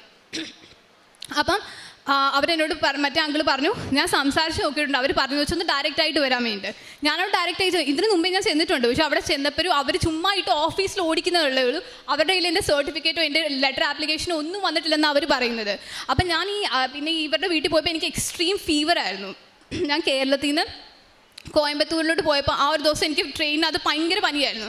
അപ്പം ഞാൻ പോകുന്ന വഴിക്ക് തന്നെ ഞാൻ ഈ അമ്മമാതാവിൻ്റെ ഒരു കെട്ട് പത്രം എൻ്റെ കയ്യിലുണ്ടായിരുന്നു, ബാഗിനകത്തുണ്ടായിരുന്നു. അത് എല്ലാവർക്കും റെയിൽവേ സ്റ്റേഷനിൽ ഡിസ്ട്രിബ്യൂട്ട്. ആ ഒരു പനി വെച്ചുകൊണ്ട് ഞാൻ നല്ല പനി എന്ന് വെച്ചാൽ നല്ല പനിയുണ്ട്, എനിക്ക് മൂവ് പോലും ചെയ്യാൻ പറ്റുന്നില്ല. ആ ഒരു പനി വെച്ചുകൊണ്ട് എല്ലാവർക്കും പ്രാർത്ഥിച്ച് പാകതയോടെ മനസ്സിലാക്കിയിട്ട് ക്ഷമയോടെ ആൾക്കാർ മോശമായിട്ട് പെരുമാറിയിട്ടുണ്ടെങ്കിലും അതൊക്കെ ഞാൻ മനസ്സിലെടുക്കാതെ ദൈവത്തിന് വേണ്ടി ചെയ്യുവാന്നും പറഞ്ഞിട്ട് എല്ലാവർക്കും പത്രം ഡിസ്ട്രിബ്യൂട്ട് ചെയ്തിട്ട് പോയി. ട്രെയിനിനകത്ത് കയറി എനിക്ക് തോന്നി, ഓക്കെ ഞാൻ പത്രം ഡിസ്ട്രിബ്യൂട്ട് ചെയ്തില്ല, എൻ്റെ പനി അങ്ങ് മാറുമായിരിക്കും. പക്ഷെ പനിയൊന്നും മാറിയില്ല. പനി അതിൻ്റെ പകരം കൂടിയെന്ന് വെച്ചാൽ നല്ലപോലെ കൂടി. എനിക്ക് പൊങ്ങാൻ വയ്യായിരുന്നു. പപ്പയായിരുന്നു ലാസ്റ്റ് ട്രെയിനിനകത്തുനിന്ന് വലിച്ച് എടുത്ത് മറ്റേ വെയിറ്റിംഗ് റൂമിലോട്ട് കൊണ്ടുപോയത്. കോയമ്പത്തൂർ എത്തിയപ്പം നമ്മളവിടെ ചെന്നു. ഒരു 5 മണിയൊക്കെ ആയപ്പം ഞാൻ ഭയങ്കര ഛർദ്ദിലായിരുന്നു, തല കറങ്ങി. പിന്നെ എനിക്ക് തോന്നി എനിക്കിനി പൊങ്ങാൻ പറ്റത്തില്ലായിരിക്കും. പക്ഷേ ഛർദ്ദിച്ച് കഴിഞ്ഞപ്പോൾ ജസ്റ്റ് എന്താണ്ട് ഒരു റിലീഫ് പോലെ തോന്നി. എന്നിട്ടും 5 മണിയുടെ പ്രെയർ ഉണ്ടായിരുന്നു. അപ്പം ഞാൻ പറഞ്ഞു, പപ്പ 5 മണിയുടെ പ്രെയർ ഉണ്ട്, എനിക്കത് മുടക്കാൻ പറ്റില്ല, പ്രെയർ കഴിഞ്ഞിട്ടേ ഉള്ളൂ, നമ്മൾ എവിടെയും പോക്കില്ല. അപ്പോൾ പപ്പ അവിടെ ഇരിക്കുമായിരുന്നു. ഞാൻ ജസ്റ്റ് ഇയർഫോൺസ് ഒക്കെ പ്ലഗ് ഇൻ ചെയ്തു. ബിക്കോസ് ബാക്കി ആൾക്കാരും ഉണ്ടായിരുന്നു, അവരെ ഡിസ്റ്റർബ് ചെയ്യേണ്ടതെന്ന് വിചാരിച്ചു. പിന്നെ ഇനി ഷോ ഓഫ് ആണെന്ന് മറ്റുള്ളവർ കരുതുമല്ലോ. അപ്പം ദൈവം പറഞ്ഞിട്ടുള്ളൂ, നിങ്ങൾ പ്രാർത്ഥിക്കുമ്പോൾ നിങ്ങൾ റൂം അടച്ചിട്ടിട്ട് ലൈറ്റൊക്കെ ഓഫ് ചെയ്തിട്ട് എന്നോട് മാത്രം വന്ന് പ്രാർത്ഥിക്കുക. ബിക്കോസ് നിങ്ങൾ പ്രാർത്ഥിക്കുന്നതെല്ലാം ഞാൻ കേൾക്കുന്നുണ്ട്. അപ്പം ഞാൻ അതുപോലെ ദൈവത്തിനോട് പ്രാർത്ഥിച്ചു, എൻ്റെ വിഷമങ്ങളൊക്കെ പറഞ്ഞു. ബിക്കോസ് പപ്പ ആണെങ്കിൽ ടെൻസ്ഡ് ആയിപ്പോയി, എന്തോ സംഭവിക്കും. പപ്പയ്ക്കൊന്നും അറിയത്തില്ല ഇതെങ്ങനെ ഹാൻഡിൽ ചെയ്യേണ്ടതെന്ന്. എല്ലാ കാര്യങ്ങളും എനിക്ക് മാത്രമേ അറിയത്തുള്ളൂ. ബിക്കോസ് ഞാനായിരുന്നു ഇത്രയും എല്ലാം ചെയ്തത്, ഇത്രയും ദൂരം വന്നും പോയല്ലോ. അപ്പം ഞാനങ്ങനെ ചെയ്തു. ഞാൻ ഇത് പ്രാർത്ഥിച്ചു. ഞാൻ പിന്നെ പപ്പയുടെ ഫ്രണ്ട് ഹൗസിലോട്ട് പോയി. അവിടെ ചെന്നപ്പോൾ തന്നെ ഞാൻ വിചാരിച്ചു വീട്ടിലായിരുന്നെങ്കിൽ എനിക്ക് ആവി പിടിക്കായിരുന്നു, എനിക്ക് ഹോസ്പിറ്റലിൽ പോകുമായിരുന്നു, എനിക്ക് കുറച്ച് നേരം റെസ്റ്റ് എടുക്കായിരുന്നു, എനിക്ക് ആഹാരം കഴിച്ചിട്ട് പിന്നെ നമുക്ക് അവിടെ ഇൻസ്റ്റിറ്റ്യൂട്ടിലോട്ട് പോകുമായിരുന്നു. പക്ഷേ ഇത് നമുക്ക് മറ്റുള്ളവരുടെ വീട്ടിൽ ചെല്ലുമ്പോൾ നമുക്ക് പറയാൻ പറ്റില്ലല്ലോ. ഞാനിതെൻ്റെ മനസ്സിൽ ഓർത്തു, ദൈവത്തിനോട് പറഞ്ഞു. ഞാൻ ആ വീട്ടിൽ കയറിയില്ല. അതിന് മുമ്പേ അവിടെ ആ അങ്കിളുടെ ഭാര്യ പറയുവാണ്, നമുക്കൊരു കാര്യം ചെയ്യാം, ഇവിടെ തൊട്ടിപ്പുറത്തൊരു നേഴ്സ് ഉണ്ട്, നമുക്ക് അവരുടെ അടുത്ത് ചെന്നിട്ട് മോക്കൊരു ഇഞ്ചക്ഷനും ടാബ്ലറ്റും മെഡിക്കേഷൻസ് എല്ലാം കൊടുക്കാം.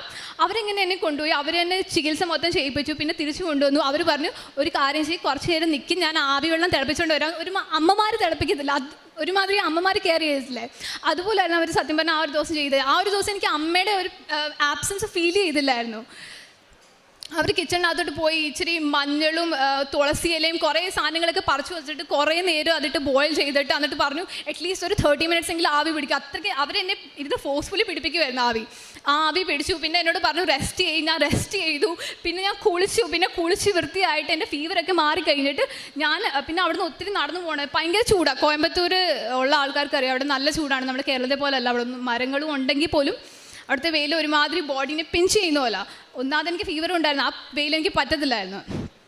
പിന്നെ അവരെന്തോ ചെയ്തു, ഞാനും പപ്പയും പോകുമ്പോഴത്തേക്ക് അമ്മമാത് ഒരുമാതിരി എയർ ലിഫ്റ്റ് ചെയ്ത് കൊണ്ടുവന്ന പോലെയായിരുന്നു എൻ്റെ എല്ലാ പ്രോസസ്സും അവിടെ നടന്നത്.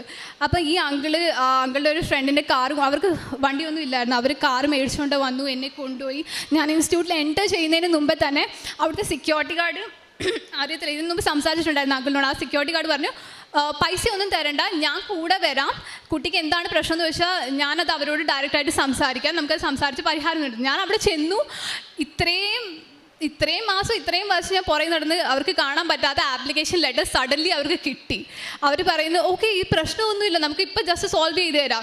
ഞാൻ അവരോട് ഒന്ന് സംസാരിച്ചു. ജസ്റ്റ് പറഞ്ഞതെന്ന് വെച്ചാൽ ഞാൻ ഒരു വർഷമായിട്ട് നിങ്ങളുടെ പുറകെ നടക്കുക, എനിക്ക് എൻ്റെ സർട്ടിഫിക്കറ്റിനകത്ത് നെയിം കറക്റ്റ് ചെയ്ത് കിട്ടിയില്ല, ഞാൻ ഇതിന് മുമ്പേ ഈ ഒരു ഡേറ്റിൽ നിങ്ങൾക്ക് ആപ്ലിക്കേഷൻ ലെറ്റർ അയച്ചിട്ടുണ്ടായിരുന്നു, അതിൻ്റെ റെസ്പോൺസ് എനിക്ക് വന്നിട്ടില്ല. ഞാൻ ഇവിടെ വന്ന് ഇതിന് മുമ്പേ അന്വേഷിച്ചപ്പോൾ നിങ്ങൾ എന്നോട് പറഞ്ഞാൽ അങ്ങനത്തെ ആപ്ലിക്കേഷൻ ലെറ്റർ കിട്ടിയിട്ടേ ഇല്ലെന്നാണ്. പക്ഷേ ഈ പ്രാവശ്യം എന്താണ്, ഞാൻ അങ്ങോട്ടൊന്നും ചോദിക്കാൻ പോലെ എല്ലാം ഇങ്ങോട്ട് വന്ന് പറഞ്ഞു തരുമോ, എല്ലാ കാര്യങ്ങളും അവർ ആ ഇൻസ്റ്റിറ്റ്യൂഷൻകാരും കരുതുന്ന ഇങ്ങോട്ട് ഒന്ന് ചെയ്തു തരും. അങ്ങനെയൊന്നും ഒരിക്കലും ആ ഇൻസ്റ്റിറ്റ്യൂട്ടിൽ നടക്കത്തില്ല, അവിടെ പഠിച്ച പിള്ളേർക്ക് അറിയാം. അപ്പം ഇത്രയൊക്കെ കാര്യങ്ങൾ ഒത്തിരി അനുഭവം എന്ന് വെച്ചാൽ ഒത്തിരി കാര്യങ്ങളുണ്ട്. പിന്നെ വേറൊരു കാര്യം ഞാൻ വിട്ടുപോയി. ഞാൻ കോളേജിൽ 2022 കണ്ട് ഡയഗ്നോസ് ആയത് മറ്റേ PCOD വെച്ചിട്ട്. അപ്പം ആ ഒരു സമയത്ത് എനിക്ക് എക്സ്ട്രീം ഹെയർ ഫോൾ ഉണ്ടായിരുന്നു. എക്സ്ട്രീം ഹെയർ ഫോൾ എന്ന് വെച്ചാൽ ഈ സാധാരണ PCODക്കാർക്ക് ഉണ്ടാകുന്ന ഹെയർ ഫോളിനേക്കാളും എക്സ്ട്രീം കേസായിരുന്നു. എനിക്ക് നല്ല തിക്കായിട്ടുള്ള മുടിയുണ്ട്. ആക്ച്വലി സിസ്റ്റർ വന്നിട്ടുണ്ട്, അവളും നിയോഗം പറയണമെന്ന് പറഞ്ഞ് നിൽക്കുവാണ്. അവർക്കറിയാം, എൻ്റെ വീട്ടുകാർക്കും അറിയാം, എസ്പെഷ്യലി ഫ്രണ്ട്സും ക്ലോസ് ഫാമിലി ഫ്രണ്ട്സിനൊക്കെ നല്ല തിക്കായിട്ട് നല്ല ഉള്ളിലുള്ള മുടി, ഇത്രയൊക്കെ മുടി ഉണ്ടായിരുന്നു എനിക്ക്. പക്ഷേ PCOD വന്നു, എനിക്ക് പീരിയഡ്സ് സ്റ്റോപ്പായി, എൻ്റെ മെൻ്റൽ ഹെൽത്തിനെയും എൻ്റെ ഹോർമോൺസിനെയും എൻ്റെ സ്ലീപ്പ് പാറ്റേൺസിനെയും നല്ല രീതിയിൽ എഫക്റ്റ് ചെയ്തു. എസ്പെഷ്യലി മെഡിക്കേഷൻസിൻ്റെ ആ ഡ്രഗ്സിൻ്റെ ഓവർഡോസ് ഒക്കെ എനിക്ക് പിടിക്കാൻ പറ്റുന്നില്ലായിരുന്നു. അതുകൊണ്ട് തന്നെ പിന്നെ ഈ മെഡിസിൻസ് ഇടയ്ക്ക് സ്റ്റോപ്പ് ചെയ്തത് തന്നെ. മെഡിസിൻ സ്റ്റോപ്പ് ചെയ്താലും മെഡിസിൻ കണ്ടിന്യൂ ചെയ്താലും 1 വർഷം 2 വർഷം ഈ 5 വർഷം എനിക്ക് എക്സ്ട്രീം ഹെയർ ഫോൾ ഉണ്ടായിരുന്നു. ആ ഒരു കോമ്പ് വെച്ചിട്ട് മുടി ചീകുമ്പോൾ തന്നെ ആ മുടിയിൽ ആ കോമ്പിനകത്ത് മൊത്തം ആ മുടി ഇങ്ങനെ ഒരുമാതിരി കട്ടയായിട്ട് ഇളകി വരുന്നു. അപ്പോൾ അത് കാണുമ്പം അമ്മയ്ക്ക് കണ്ടു നിൽക്കാനേ പറ്റുള്ളൂ, അമ്മയ്ക്കൊന്നും ചെയ്യാൻ പറ്റില്ല. അമ്മയ്ക്ക് എൻ്റെ മുടി റീസ്റ്റോർ ചെയ്യാൻ പറ്റുമോ? ഇല്ല. അപ്പം ഞാനിത് കാര്യം ദൈവത്തിനോട് ഇതുവരെ വെച്ച് പ്രാർത്ഥിച്ചില്ലായിരുന്നു. അപ്പം ഇങ്ങനെ ഉണ്ടായി തുടങ്ങി. അപ്പം അമ്മയോടാണെങ്കിൽ ഞാൻ എപ്പോഴും പറയും, അമ്മ നമുക്ക് ഏതെങ്കിലും ഡോക്ടേഴ്സിനെ കൺസൾട്ട് ചെയ്യാം, ഡെർമറ്റോളജിസ്റ്റിൻ്റെ അടുത്ത് പോവാം, അല്ലെങ്കിൽ ഹെയർ സ്പെഷ്യലിസ്റ്റിൻ്റെ അടുത്ത് പോവാം. അമ്മ അത്രയ്ക്ക് സീരിയസ് ആയിട്ട് എടുത്തില്ല. അമ്മ പറഞ്ഞു ഹെയർ അല്ലേ, പോയിട്ട് നിനക്ക് തിരിച്ചു വരുമല്ലോ, നിനക്ക് നല്ല മുടിയുള്ളതല്ലേ. പക്ഷെ അമ്മയ്ക്ക് അത് നമുക്കുള്ള സാധനം നമ്മുടെ കയ്യിൽ നിന്ന് പോകുമ്പോൾ ആ ഒരു വിഷമം നമുക്ക് മാത്രമേ മനസ്സിലാവുള്ളൂ. അത് കണ്ടു നിൽക്കുന്നവർക്ക് നമ്മുടെ വിഷമം ഫീൽ ചെയ്യാൻ പറ്റും. അവർക്കും നമ്മുടെ ഫ്രസ്ട്രേഷനും എല്ലാ കാര്യങ്ങളും എന്താ പറയുന്നത്, അതൊക്കെ നോക്കി നിൽക്കാനേ പറ്റത്തുള്ളൂ, അവർക്കൊന്നും ചെയ്യാൻ പറ്റില്ല. അപ്പം ഞാൻ ഈ ഒരു കാര്യം വെച്ചിട്ട് 2023 എനിക്ക് എക്സ്ട്രീം ഹെയർ ഫോൾ തുടങ്ങിയത്. 2024, 5, 6 അപ്പം അറ്റ്ലീസ്റ്റ് ഒരു 4 years ആയി. അപ്പോൾ ഈ 4 years ഒരുമാതിരി എൻ്റെ ബോൾ പാച്ചസ് വരാൻ തുടങ്ങിയായിരുന്നു. എസ്പെഷ്യലി ഈ സെൻറ്റർ പാർട്ടീഷൻ ആയിരുന്നു എപ്പോഴും എടുക്കുന്നത്. അപ്പോൾ ഇവിടെയൊക്കെ സ്ലൈറ്റ്ലി ബോൾ പാച്ചസ് ഒക്കെ വിസിബിൾ ആകാൻ തുടങ്ങി.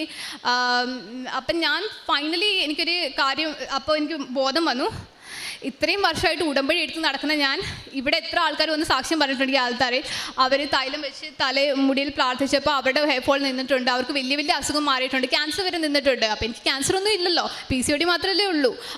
അപ്പം ഞാൻ കുറച്ച് മാസം പിന്നെ ഹെയറിൽ തലച്ചോട്ടിയിലും ഈ രാവിലെ മാത്രമേ ചെയ്യത്തുള്ളൂ.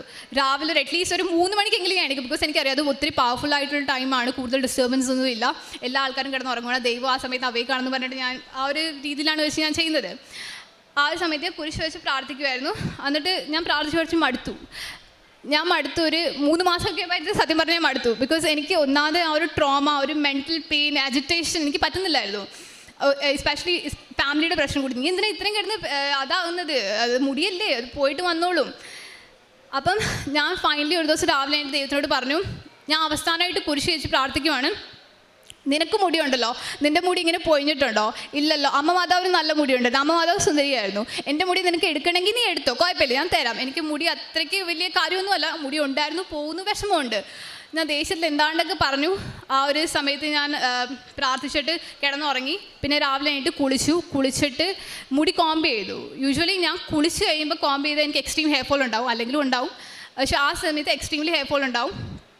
പക്ഷെ ഞാൻ ആ മിറാക്കിൾ എന്ന് പറയട്ടെ, ആ ഒരു സമയത്ത് പക്ഷെ ഞാൻ കോംബ് ചെയ്തപ്പോൾ, ആ പ്രാർത്ഥന കഴിഞ്ഞിട്ട് കോംബ് ചെയ്തപ്പോൾ എനിക്ക് അത് കഴിഞ്ഞിട്ട് മുടി പൊഴിഞ്ഞിട്ടില്ല. സത്യം പറഞ്ഞാൽ എല്ലാവരും ഞാനിത് ഈ സാക്ഷ്യം പറയുമ്പോൾ പറയും, അവൾക്ക് വട്ട, അവൾ തിന്നേക്കുന്ന ഇതിൽ മെഡിസിൻ കാരണമായിരിക്കും. അമ്മ പറയുന്നത്, ഇത് ഇത്രയും നാൾ മെഡിസിൻ തന്നെയല്ല, ഇപ്പം നീ 2 വർഷമായിട്ടുള്ള മെഡിസിൻ നിർത്തിയിട്ടൊക്കെ, അപ്പോൾ അതിൻ്റെ ഒരു സൈഡ് എഫക്റ്റ് നീ, ഞാൻ പറയാം അമ്മ പെട്ടെന്നാണോ സൈഡ് എഫക്റ്റ് നിൽക്കുന്നത്, ഞാൻ പ്രാർത്ഥന ചെയ്തിട്ട് പെട്ടെന്ന് സുപ്രഭാതത്തിൽ സൈഡ് എഫക്റ്റ് നിൽക്കുന്നത് ഞാൻ ആദ്യമായിട്ട് കേൾക്കുന്നത്.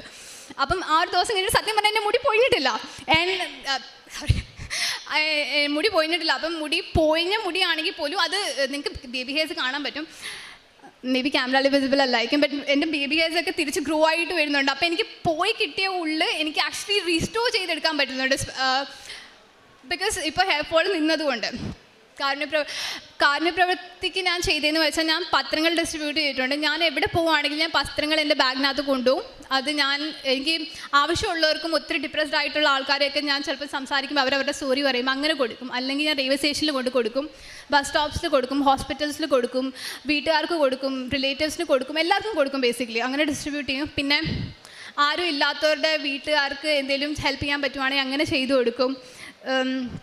ഒത്തിരി ഞാൻ റോഡ് സൈഡിലാണെങ്കിലും എവിടെയും ട്രാവൽ ചെയ്യാൻ പോവുകയാണെങ്കിലും അവിടെ എന്തെങ്കിലും ഒത്തിരി സിക്കായിട്ടുള്ള ആരെങ്കിലും കാണുവാണെങ്കിൽ ഞാൻ അപ്പം തന്നെ എൻ്റെ ബാഗിനകത്ത് എപ്പോഴും തൈലം കാണും, പിന്നെ ജപമാലയും പിന്നെ അമ്മ മാതാവിൻ്റെ ലോക്കറ്റും കാണും. അതെപ്പോഴും എൻ്റെ കയ്യിൽ കാണും. അതിൻ്റെ ഒരുമാതിരി ഷീൽഡാണ്. അപ്പം ഞാൻ അത് വെച്ചിട്ട് ആൾക്കാർ നോക്കുന്നുണ്ടെന്ന് ഞാൻ ഒന്നും മൈൻഡ് ചെയ്യാൻ പോകത്തില്ല. ഞാൻ ആ തൈലം എടുത്തിട്ട് വിശ്വാസ പ്രമാണം ചൊല്ലി അവരുടെ ഏത് ഭാഗത്താണ് അസുഖമുള്ളത് ആ ഭാഗത്ത് തേച്ചിട്ട് അവർക്ക് വേണ്ടി പ്രേ ചെയ്യും. സ്വഭാവമാറ്റം എന്ന് വെച്ചാൽ, എനിക്ക് പണ്ട് എന്നെ ഹേർട്ട് ചെയ്ത ആൾക്കാരെ ഒന്നും ഫൊഗീവ് ചെയ്യാൻ ഭയങ്കര ബുദ്ധിമുട്ടായിരുന്നു. പക്ഷെ പിന്നെ യേശുവിനെ കുരിശിൽ തറച്ച ആൾക്കാരെ യേശുക്ക് ഫൊഗീവ് ചെയ്യാൻ പറ്റുമെങ്കിൽ, എന്നെ നോക്കിപ്പിക്കുന്ന ആൾക്കാരും എന്നെ ബാക്ക്സ്റ്റാബ് ചെയ്യുന്ന ആൾക്കാരും അതൊക്കെ വളരെ ചെറിയ കുറ്റങ്ങളല്ലേ എന്ന് പറഞ്ഞ് അത് ഞാൻ പെട്ടെന്ന് ഇപ്പോൾ ഫൊഗീവ് ചെയ്ത് കൊടുക്കാൻ പറ്റും, മനസ്സിൽ നിന്ന് ഫൊഗീവ് ചെയ്യാൻ കൊടുക്കാൻ പറ്റും. പിന്നെ ബാക്ക് ബേച്ചിങ് എനിക്കുണ്ടായിരുന്നു, അത് കംപ്ലീറ്റ്ലി ഞാൻ സ്റ്റോപ്പ് ചെയ്തു. ഒത്തിരി ദേഷ്യം ഉണ്ടായിരുന്നു. 100% ദേഷ്യം ഉണ്ടെങ്കിൽ അതിൻ്റെ അറ്റ്ലീസ്റ്റ് എനിക്കിപ്പോൾ ഒരു 50% ഉള്ളൂ. കംപ്ലീറ്റ്ലി പോകാൻ ഞാൻ പറയില്ല.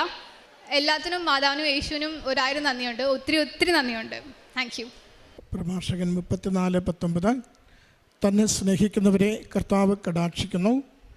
അവിടുന്ന് ശക്തമായ സംരക്ഷണവും ഉറപ്പുള്ള താങ്ങും ചുടുകാറ്റിൽ അഭയകേന്ദ്രവും പൊരിവെയിലിൽ തണലും ഇടറാതിരിക്കുവാൻ സംരക്ഷണവും വീഴാതിരിക്കുവാൻ ഉറപ്പും ആണ്. ഉത്തര എന്ന ഈ മകളുടെ അതിശക്തമായ ദൈവാനുഭവങ്ങളുടെ ഉടമ്പടി സാക്ഷ്യങ്ങളാണ് നാം കേട്ടത്. ഓരോ കാര്യം മകൾ പറയുമ്പോഴും അവളുടെ ആവേശം, തീഷ്ണത, അമ്മമാതാവിനോടുള്ള സ്നേഹം, ഉടമ്പടി നേർച്ചവസ്തുക്കൾ എത്ര കണ്ട് തനിക്ക് അനുഗ്രഹമാകും എന്ന പ്രത്യാശ, അതൊക്കെ മകളുടെ വാക്കുകളിലൂടെ നമ്മോട് പങ്കുവെക്കുന്നുണ്ട്. നഷ്ടപ്പെട്ട ജോലി അവർ തന്നെ തിരികെ വിളിച്ച് അമ്മ മാതാവിനോട് പ്രാർത്ഥിച്ചതിന് പ്രകാരം മകൾക്ക് ലഭിച്ചതിനെ സാക്ഷ്യപ്പെടുത്തി. മകൾ ഷോർട്ട് ഫിലിംസിലും വെബ് സീരീസിലും അഭിനയിക്കുന്നൊരു മകളാണ്. തന്നേലും കഴിവുള്ളവരും പ്രാപ്തിയുള്ളവരും ഒക്കെ ഒത്തിരി ഉള്ളപ്പോഴും തനിക്ക് വേണ്ടി അതിന് അവിടെ റോൾസ് കിട്ടുന്നതും അതിന് സാഹചര്യങ്ങളും അവസരങ്ങളും മകൾക്ക് അനുവദിച്ച് കിട്ടിയതിൻ്റെ സന്തോഷം മകൾ പങ്കുവച്ചു. അതോടൊപ്പം മകൾക്കുണ്ടായിരുന്ന ശാരീരികമായ രോഗക്ലേശങ്ങൾ അതേറെ മകളെ വലച്ചിരുന്നു, വേദനിപ്പിച്ചിരുന്നു, മറ്റുള്ളവരുടെ മുമ്പിൽ തന്നെ പ്രസൻറ്റ് ചെയ്യുവാൻ ബുദ്ധിമുട്ടിച്ചിരുന്നു. ആ വിഷയങ്ങളിലൊക്കെയും PCOD വേദന ഇല്ലാതെ മാറിയത്, പീരീഡ്സ് റെഗുലറായത്, ഹെയർ ഫോൾ അത് നിന്നത്, ഓരോന്നും മകള് തൻ്റെ വാക്കുകൾ കൊണ്ട് ആവേശത്തോടു കൂടി അമ്മ മാതാവിൻ്റെ ഉടമ്പടി നേർച്ച വസ്തുക്കൾ ലഭിച്ച അനുഗ്രഹങ്ങളെയാണ് ആവർത്തിച്ച് സാക്ഷ്യപ്പെടുത്തിക്കൊണ്ടിരുന്നത്. ഒരു അക്രൈസ്തവ മകളാണ്, ചെറുപ്പമുള്ള പ്രായമാണ്. എങ്കിലും എത്ര കണ്ട് അമ്മ മാതാവിൽ അവൾ ആശ്രയിക്കുകയും വിശ്വസിച്ച് പ്രാർത്ഥിക്കുകയും ഒരു കൃപാസനം പത്രം കിട്ടി തൻ്റെ അവിടെ പഠിച്ചുകൊണ്ടിരുന്ന ഒരു കുഞ്ഞ് മകളെ പ്രേരിപ്പിച്ചതിലൂടെ ഇവിടം വരെ എത്തി. ഇവിടെ വന്നെത്തി അമ്മ മാതാവിനെ കണ്ടെത്തിയ നിമിഷം മുതൽ അമ്മ മാതാവിനോട് തന്നെ പൂർണ്ണമായി സമർപ്പിച്ച് തൻ്റെ ജീവിതത്തിൽ വരുന്ന ഓരോ പ്രതിസന്ധികളിലും പരിഹാരം അമ്മയിലൂടെ ഈശോ നൽകും എന്ന വലിയ ആത്മബലത്തോടെ ജീവിക്കുന്നതിൻ്റെ സാക്ഷ്യമാണ് മകൾ ഈ അൾത്താരയിൽ പങ്കുവച്ചത്. 5 തവണ ഉടമ്പടി പുതുക്കി എന്ന് പറയുന്നത് അമ്മയോടുള്ള സ്നേഹത്തിൽ ഈ ഉടമ്പടി ബന്ധവും ജീവിതവും തുടരുവാൻ മകൾ നടത്തിയ പരിശ്രമത്തിൻ്റെ അടയാളമാണ്. ഏറ്റവും ഒടുവിൽ മകൾ പറഞ്ഞു വെച്ചു, തന്നെ മുറിപ്പെടുത്തിയ വേദനിപ്പിച്ച ഒത്തിരി പേരുണ്ട്, അവരോട് ക്ഷമിക്കുവാൻ, ആണിതറച്ച വ്യക്തികളോട് ഈശോ എങ്ങനെ ക്ഷമിച്ചുവോ അതുപോലെ ക്ഷമിക്കുവാനുള്ളൊരു മനസ്സ് തൻ്റെ ജീവിതത്തിൽ അമ്മ മാതാവ് ഉടമ്പടിയിലൂടെ നൽകി എന്നത്. പ്രിയമുള്ളവരെ, ഉടമ്പടി നമ്മുടെ ആന്തരികവും ബാഹ്യവുമായി മാറ്റങ്ങൾ കൊണ്ടുവരുന്ന ഒരു ദൈവിക പദ്ധതിയാണ്. ബാഹ്യമായി ജീവിത വിഷയങ്ങൾ ഏറ്റെടുത്ത് പരിഹാരവും അനുഗ്രഹവും നൽകുന്നതിനൊപ്പം തന്നെ ആന്തരികമായി ജീവിതം എങ്ങനെ കുറേ കൂടി മറ്റുള്ളവർക്ക് നന്മയും നമ്മുടെ തന്നെ ജീവിതത്തിൻ്റെ സ്വാർത്ഥതകളെ ഉപേക്ഷിച്ചുകൊണ്ട് ദൈവസ്നേഹത്താൽ നിറയപ്പെട്ട് ജീവിക്കണമെന്ന് നമ്മളെ പഠിപ്പിക്കുകയും ചെയ്യും. അങ്ങനെ ആന്തരികമായ പരിവർത്തനവും ബാഹ്യമായ അനുഗ്രഹവും ലഭിച്ച സാക്ഷ്യങ്ങളാണ് ഈ അൾത്താരയിൽ ഈ മകൾ പങ്കുവച്ചത്. മകൾക്ക് ലഭിച്ച എല്ലാ അനുഗ്രഹങ്ങൾക്കും ആത്മീയ ബോധ്യങ്ങൾക്കും ജീവിത പരിവർത്തനത്തിനും അമ്മ മാതാവിനും തിരുക്കുമാരനും നന്ദി പറഞ്ഞുകൊണ്ട് കരങ്ങളടിച്ച് നാമത്തിന് മഹത്വമുണ്ടാകട്ടെ. അമ്മ ജീവനോടെ പ്രത്യക്ഷപ്പെട്ട ഈ അൾത്താരയിൽ വന്ന് സാക്ഷ്യം പറയുവാൻ എന്നെ അനുഗ്രഹിച്ചതിന് ഈശോയ്ക്കും മാതാവിനും ഞാൻ നന്ദി പറയുന്നു. എൻ്റെ പേര് മേഴ്സി. ഞാൻ കാസർഗോഡ് ജില്ലയിൽ കള്ളാർ ഇടവകയിൽ നിന്നും വരുന്നു. ഞാൻ ആദ്യമായി ഉടമ്പടി എടുത്ത് 2019 ജൂൺ 7-നാണ്. എൻ്റെ നിയോഗങ്ങൾ ഏറ്റവും ആദ്യം എനിക്ക് മാതാവിനെ കാണണം എന്നായിരുന്നു. ഞാനിവിടെ വന്ന് ഉടമ്പടി എടുത്തപ്പോൾ കൃപാസനത്തെക്കുറിച്ച് അറിയുന്നത് ഇവിടെ രാജമ്മ എന്ന് പറഞ്ഞൊരു സഹോദരി സാക്ഷി യൂട്യൂബിൽ കൂടി സാക്ഷി പറയുന്നത് ഞാൻ കേട്ടതാണ്. ഉടമ്പടി എടുത്ത് വന്നു, മാതാവിനെ കണ്ടു. അങ്ങനെ എനിക്ക് മാതാവിനെ കാണുന്ന ഭയങ്കര ആഗ്രഹമായി. ഞാൻ പല സാക്ഷ്യങ്ങളും കേട്ടു. അങ്ങനെ സാക്ഷ്യത്തിലെല്ലാം ഉടമ്പടി, നേർച്ച വസ്തുക്കൾ, കൃപാസന പത്രം ഇങ്ങനെയൊക്കെയാണ് ഞാൻ കേട്ടത്. അങ്ങനെ ഓരോ സാക്ഷ്യങ്ങൾ കേൾക്കുമ്പോഴും ഞാൻ ഇവിടെ വരണമെന്ന് എനിക്ക് ആഗ്രഹം തോന്നി. അങ്ങനെ ഞങ്ങൾ ഇവിടെ വന്ന് ഉടമ്പടി എടുത്തു. കാരണം മാതാവിനെ എനിക്ക് വളരെയേറെ ഇഷ്ടമായിരുന്നു. മാതാവ് എൻ്റെ കുഞ്ഞുനാളിൽ മുതലേ മാതാവിനെ ഞാൻ വിളിക്കുമായിരുന്നു. എൻ്റെ വീട്ടിലെ സന്ധ്യാപ്രാർത്ഥനയെല്ലാം മാതാവിനോടായിരുന്നു. എൻ്റെ മാതാപിതാക്കൾ കൂടുതലും പ്രാർത്ഥിച്ചുകൊണ്ടിരുന്ന മാതാവിനോടായിരുന്നു. അതുപോലെ എൻ്റെ ജീവിതത്തിൽ ഒത്തിരി വിഷമങ്ങളും വേദനകളൊക്കെ എൻ്റെ കുഞ്ഞുനാൾ മുതലേ ഉണ്ടായിരുന്നു. അപ്പോൾ എൻ്റെ മാതാപിതാക്കൾ തമാശനാണേലും നീ ഉണ്ടായപ്പോൾ മുതൽ ദാരിദ്ര്യമായിരുന്നു എന്നൊക്കെ പറയുമ്പോൾ എനിക്ക് സങ്കടമായിരുന്നു. പിന്നെ ഞാൻ എൻ്റെ വീട്ടിലെ മൂത്തയാളായിരുന്നു, 6 മക്കളിൽ മൂത്തത്. അപ്പോൾ അവർ എന്തെങ്കിലും ചെയ്ത് ഇളയത്തങ്ങൾ എന്തെങ്കിലും തെറ്റ് ചെയ്താൽ എന്നെ പിടിച്ചടിക്കും. അപ്പോൾ എല്ലാം ഞാൻ മാതാവിനോട് കരഞ്ഞ് പറഞ്ഞുകൊണ്ടിരുന്നു. അങ്ങനെ പറഞ്ഞുകൊണ്ട് പിന്നെ എൻ്റെ പള്ളി മാതാവിൻ്റെ പള്ളിയായിരുന്നു എൻ്റെ സ്കൂളിൻ്റെ അടുത്തുണ്ടായിരുന്നത്. അവിടെയും പോയിരുന്ന അങ്ങനെ എപ്പോഴും അമ്മേനെ നോക്കിയിരിക്കും. അങ്ങനെ ഞാൻ എപ്പോഴും ഒത്തിരി ജവമാലിയൊക്കെ ചെല്ലാൻ തുടങ്ങി. അങ്ങനെ എനിക്ക് പ്രതിസന്ധികളൊക്കെ ഉണ്ടായപ്പോൾ മാതാവിനോട് കൂടെ പ്രാർത്ഥിച്ചുകൊണ്ടിരുന്നു. ഇപ്പം മാതാവിൻ്റെ സാന്നിധ്യത്തിൽ തന്നെ 6-7 മാസമൊക്കെ പ്രാർത്ഥിച്ച് കഴിയുമ്പം മാതാവ് എൻ്റെ അടുത്ത് വന്ന് നിൽക്കുന്ന പോലെ തോന്നി. എനിക്ക് എല്ലാ പ്രശ്നങ്ങളും പരിഹരിച്ചുകൊണ്ടിരുന്നു. അങ്ങനെ എനിക്കിവിടെ വരുമ്പോൾ എനിക്ക് 10 വർഷം പഴക്കമായ ഒരു രോഗം ഉണ്ടായിരുന്നു. ഒരു ദിവസം രാത്രി ഞാൻ കിടക്കുമ്പം എൻ്റെ വായിലൂടെ ഒരു തൈര് പോലെ ഒരു സംഭവം വന്ന് എനിക്ക് ഉറങ്ങാൻ പറ്റുന്നില്ല. പിന്നെ ഞാനിങ്ങനെ രാത്രിയും പകലും ഒരുപോലെ കിടന്ന് വിഷമിച്ച് എനിക്ക് ഒട്ടും ഉറങ്ങാൻ പറ്റുന്നില്ല. ഞാൻ ഒത്തിരി സങ്കടവും, ഉറങ്ങുന്നവരെ കാണുമ്പോൾ എനിക്ക് സങ്കടമായിരുന്നു. അങ്ങനെ ഇരിക്കുമ്പോഴാണ് ഞാൻ ഉടമ്പടിയിൽ ആ നിയോഗം വെച്ച് പ്രാർത്ഥിച്ചു. എനിക്കൊത്തിരി സങ്കടം തോന്നി. ഞാൻ എന്നിട്ട് അവിടുത്തെ ആ പ്രദേശത്തുള്ള ഒത്തിരി ഡോക്ടർമാരെ കൊണ്ട് കാണിച്ചിട്ടൊന്നും അവർക്ക് കണ്ടുപിടിക്കാൻ പറ്റിയില്ല. ഞാൻ അവസാനം 9 മാസത്തോളം അങ്ങനെ പോയി. പിന്നെ ഞാൻ ഫാദർ മുള്ളേഴ്സിൽ പോയി 14 ദിവസം അഡ്മിറ്റായി കിടന്നു. ആ 14ാമത്തെ ദിവസം ഞാൻ മടുത്തു. എന്നെ കൾച്ചറിങ്ങിനാന്ന് പറഞ്ഞ് ബ്ലഡും കഫവും എല്ലാം എടുത്തുകൊണ്ടിരുന്നു. അപ്പോൾ ഞാൻ അവശയായി. എന്നിട്ട് ഞാൻ ഡോക്ടറോട് പറഞ്ഞ് എന്നെ ഒന്ന് ഡിസ്ചാർജ് ചെയ്ത് തരാമോ എന്ന് ചോദിച്ചു. അവർ കേൾക്കേണ്ട താമസം എനിക്ക് ഡിസ്ചാർജ് തന്നു. ഞാൻ എന്നിട്ട് വീട്ടിൽ വന്നു. ഞാൻ അങ്ങനെ പിറ്റേ ദിവസം ഒരു ധ്യാനത്തിന് പോയി. അവിടെ വെച്ച് കരഞ്ഞ് പ്രാർത്ഥിച്ചു. ഞാനവിടെ ധ്യാന കേന്ദ്രത്തിൽ ചെല്ലുമ്പം അച്ഛൻ ഇങ്ങനെ യാക്കോബും ദൈവമായിട്ടുള്ള മൽപ്പിടുത്തമാണ് പറഞ്ഞുകൊണ്ടിരുന്നത്. ആ അങ്ങനെ ഞാനും ഈശോയോട് പറഞ്ഞു, എന്നെ അനുഗ്രഹിച്ചിട്ടല്ലാതെ പോകരുതേ എന്ന് പറഞ്ഞു. അന്ന് രാത്രി ഞാൻ കിടന്നുറങ്ങി. അങ്ങനെ 1 വർഷത്തേക്ക് എനിക്ക് ആ രോഗം വന്നില്ല. പിന്നെ എനിക്ക് ആസ്മ ഉണ്ടായിരുന്നു. ആ ആസ്മ കൂടിയപ്പോഴത്തേക്കും വീണ്ടും ആ രോഗം വന്നതെന്ന് പറഞ്ഞാൽ ആ രൂപത്തിലല്ല, പിന്നെ അതൊരു നൂല് പോലെ ഇങ്ങനെ വരാൻ തുടങ്ങി. നൂലെന്ന് പറഞ്ഞാൽ ഒരു കൈവിരലിൻ്റെ നീളത്തിൽ ആ ചുരുണ്ട് ആ കഫത്തോടു കൂടി ഇങ്ങനെ വന്നു. ഞാൻ ഒത്തിരി വിഷമിച്ചു. എനിക്ക് ഉറങ്ങാൻ പറ്റുന്നില്ല. പിന്നെ ഡോക്ടറെ കൊണ്ട് കാണിച്ചപ്പം അത് ഇഞ്ചക്ഷൻ എടുത്ത് മരുന്നും തരുമ്പം ഒരാഴ്ച കഴിയുമ്പോൾ അതങ്ങ് മാറും. അങ്ങനെ മാസത്തിൽ 2-3 പ്രാവശ്യം എനിക്ക് ആ രോഗം വന്നുകൊണ്ടിരുന്നു. അങ്ങനെ ഈ 10 വർഷം മുൻപോട്ട് പോയി. അങ്ങനെയാണ് ഞാൻ പിന്നെ ഇവിടെ വന്ന് ഉടമ്പടി എടുത്തു കഴിഞ്ഞപ്പം മാതാവിനെ കാണുക എന്നുള്ള ഒറ്റ ലക്ഷ്യമായിരുന്നു ആദ്യം ഉണ്ടായിരുന്നത്. അങ്ങനെ ഞാൻ ആദ്യം മാതാവിനെ കാണാം. ഈ രോഗത്തിൻ്റെ കാര്യമൊന്നും ഞാൻ ചിന്തിച്ചില്ല. പിന്നെ മാതാവിനെ കാണാം മാത്രം. ഞാൻ ഇവിടെ വന്ന് ഞങ്ങൾ 7 പേരാണ് അവിടെ നിന്ന് ഉടമ്പടി എടുക്കാൻ വന്നത്. മാതാവിനെ കാണാൻ വേണ്ടിയിട്ട് ഇവിടെ വന്നപ്പോൾ എന്നോട് ആൾക്കാർ എവിടെ പോകുകയെന്ന് ചോദിച്ചപ്പോൾ ഞാൻ ആദ്യം പറഞ്ഞു കോട്ടയം പോകാമെന്ന് പറഞ്ഞു. 2-3 ഞാൻ വഴി മാറിപ്പോയി. ജൂലൈ ഓഗസ്റ്റ് മാസത്തിൽ ആരും ചോദിക്കാതിരിക്കാൻ വേണ്ടിയിട്ട് വഴി മാറി പെട്ടെന്ന് ബസ് കയറിപ്പോയി.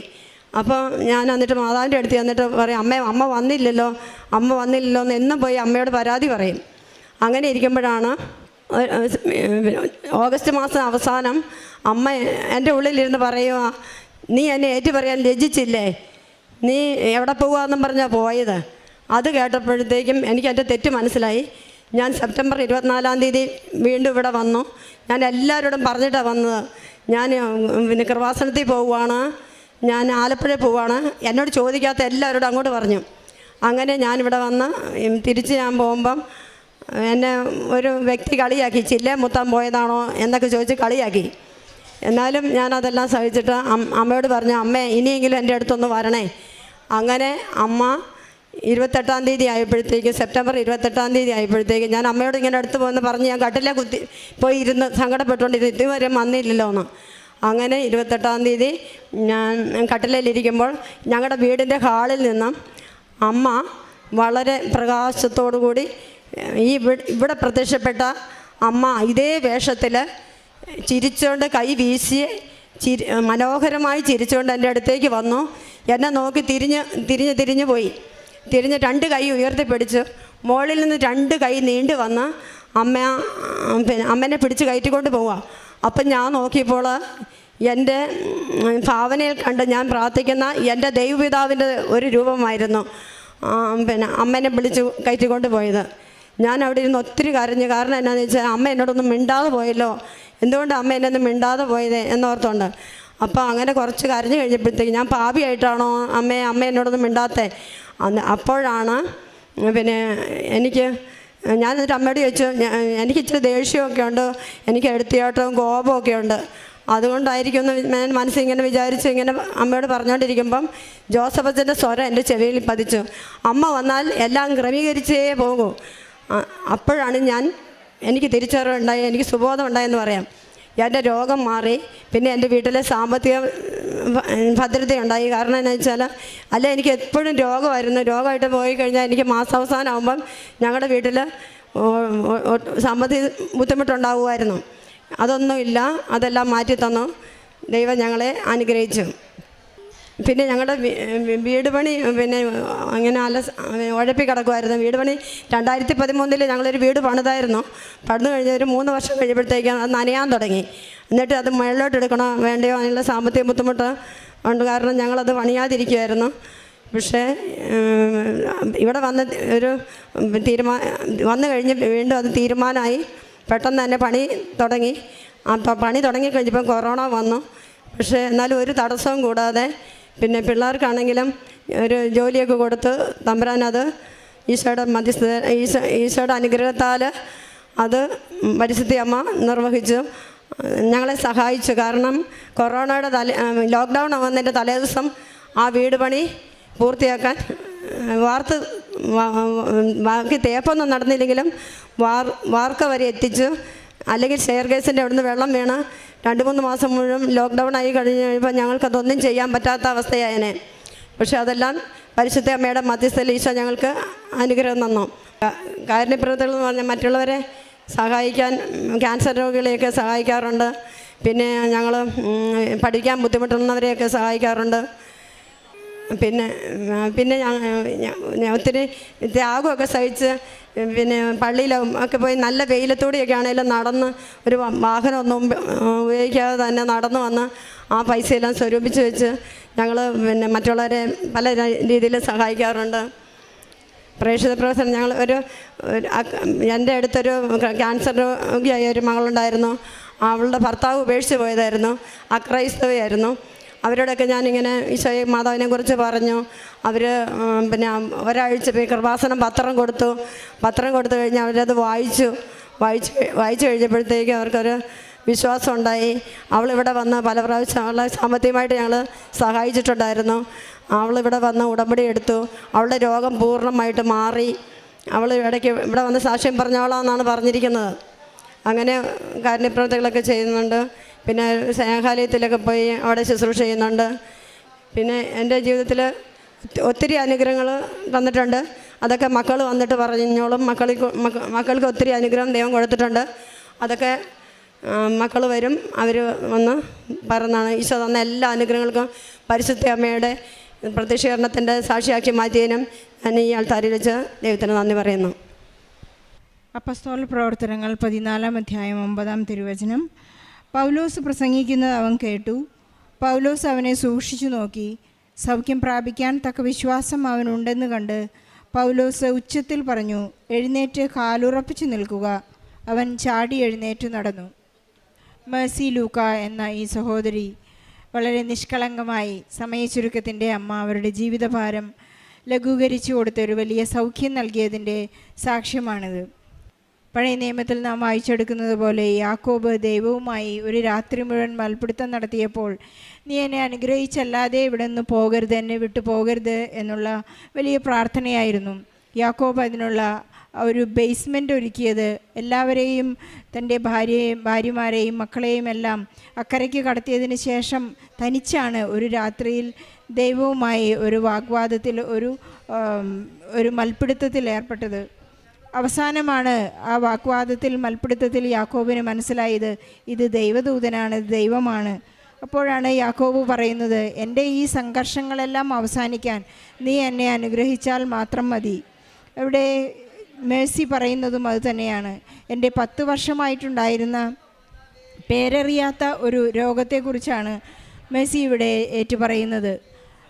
വായിൽ നിന്ന് എപ്പോഴും ഒരു തൈര് പോലെ ഒരു നുരയും പതയും വന്നിരുന്ന ഒരസുഖം. അതിന് 30ഓളം ഡോക്ടേഴ്സിനെ കണ്ടു. അവരെല്ലാം പലതരത്തിൽ പല ട്രീറ്റ്മെൻറ്റുകൾ നൽകി. പക്ഷെ എവിടെയൊന്നും ആർക്കും സൗഖ്യപ്പെടുത്താനാവാത്ത ഒരവസ്ഥയിൽ ഇവിടെ വന്ന് ഉടമ്പടി എടുത്തപ്പോഴാണ് ഈ മകൾക്ക് അന്ന് തന്നെ പരിശുദ്ധ അമ്മയെ കണ്ടു ദർശിക്കുവാനും പരിശുദ്ധ അമ്മയെ കാണണമെന്നുള്ള ഒരു വലിയ ആഗ്രഹത്തോടു കൂടിയാണ് ഇവിടെ വന്ന് ഉടമ്പടി എടുത്തത്. കാരണം തൻ്റെ കൂട്ടുകാരി പറഞ്ഞു, അവിടെ പോയാൽ നിനക്ക് അമ്മയെ കാണാം. പക്ഷേ ഇത് മറ്റുള്ളവരറിയുന്നത് വളരെ നാണക്കേടായിരുന്നു. അമ്മയെ കാണാൻ ആലപ്പുഴയിൽ പോകുന്നത് ഒരു വലിയ നാണക്കേടാണ്. അതുകൊണ്ട് ബസ് പല വഴിക്ക് തിരിച്ചുവിട്ട് പല വഴിയിലൂടെയുള്ള ബസ്സുകളിലൊക്കെ കയറി ആരും അറിയാതെയാണ് അമ്മയെ കാണാൻ ഇവിടെ വന്നത്. പക്ഷേ ഇവിടെ വന്നപ്പോഴുണ്ടായ പരിശുദ്ധ അമ്മ അവർക്ക് നൽകിയ അനുഗ്രഹം, സാമീപ്യം, ദർശനം വളരെ വലുതായിരുന്നു. ജീവിതത്തിൽ നിന്നൊരിക്കലും തുടച്ചു മാറ്റാനാവാത്ത വിധം പരിശുദ്ധ അമ്മ സ്നേഹിച്ച് ഒപ്പിയെടുത്ത ദൈവപിതാവിൻ്റെ കരങ്ങൾ ഉയർത്തി അനുഗ്രഹിച്ച വലിയ അനുഗ്രഹമാണ് ഈ മകൾക്ക് ലഭിച്ചത്. അതുപോലെ തന്നെ ഒരുപാട് നാളായിട്ടുണ്ടായിരുന്ന ആസ്മ രോഗം എടുത്തു മാറ്റുകയും സൗഖ്യപ്പെടുകയും ചെയ്തു. സൗഖ്യത്തേക്കാൾ കൂടുതൽ, അല്ലെങ്കിൽ ജീവിതാനുഭവത്തേക്കാൾ കൂടുതൽ ഈശോയെ അനുഭവിക്കാൻ സാധിക്കുന്നു. തൻ്റെ എല്ലാ അവസ്ഥകളിലും പരിശുദ്ധ അമ്മ ഇടപെടുന്നു. അവരുടെ കമ്മ്യൂണിക്കേഷൻ വളരെ ശക്തമാണ്. ഞാൻ പറയുന്നത് നീ കേൾക്കുന്നില്ലേ, അല്ലെങ്കിൽ എൻ്റെ ആഗ്രഹങ്ങൾ നീ മനസ്സിലാക്കുന്നില്ലേ എന്ന് അമ്മയും മകളും ഒരുപാട് അടുത്ത് സംസാരിക്കുകയും ഈശോയെ അനുഭവിക്കാൻ സാധിക്കുകയും ചെയ്യുന്നത് ഈ ഒരു ഉടമ്പടി ജീവിതത്തിൻ്റെ ഏറ്റവും വലിയ സൗഭാഗ്യമായി ഇന്ന് മേഴ്സി ഏറ്റു പറയുകയാണ്. നാം ഉടമ്പടിയിലേക്ക് വരുന്നത് നമ്മുടെ അനുഗ്രഹങ്ങൾ അടിച്ചു മാറ്റാൻ വേണ്ടി മാത്രമായിരിക്കരുതെന്ന് മേഴ്സി നമ്മളെ ഓർമ്മിപ്പിക്കുകയാണ്. ഉടമ്പടി എടുത്താൽ അനുഗ്രഹം ഉറപ്പ്, ഉടൻ പരിഹാരമുണ്ടാകുമെന്ന് ഇവിടെ കൂടി ലക്ഷക്കണക്കിന് ആളുകൾ സാക്ഷ്യപ്പെടുത്തുകയാണ്. മേഴ്സി കൂടി അത് സാക്ഷ്യപ്പെടുത്തുന്നത് നാം ഉടമ്പടി എടുക്കുന്നത് അനുഗ്രഹം അടിച്ചു മാറ്റാൻ വേണ്ടി മാത്രമായിരിക്കരുത്. നാം ഉടമ്പടി പുതുക്കുന്നത് അനുഗ്രഹത്തിന് വേണ്ടി മാത്രമായിരിക്കരുത്, അഭിഷേകത്തിന് വേണ്ടി കൂടിയായിരിക്കണം. അഭിഷേകം ലഭിക്കുമ്പോഴാണ് നമുക്ക് ആത്മീയ അധികാരമുണ്ടാകുന്നത്. ഇന്ന് ബഹുമാനപ്പെട്ട ജോസഫ് അച്ഛൻ ദിവ്യബലിയിലൂടെ നമ്മോട് പങ്കുവച്ചിരുന്നതാണ്.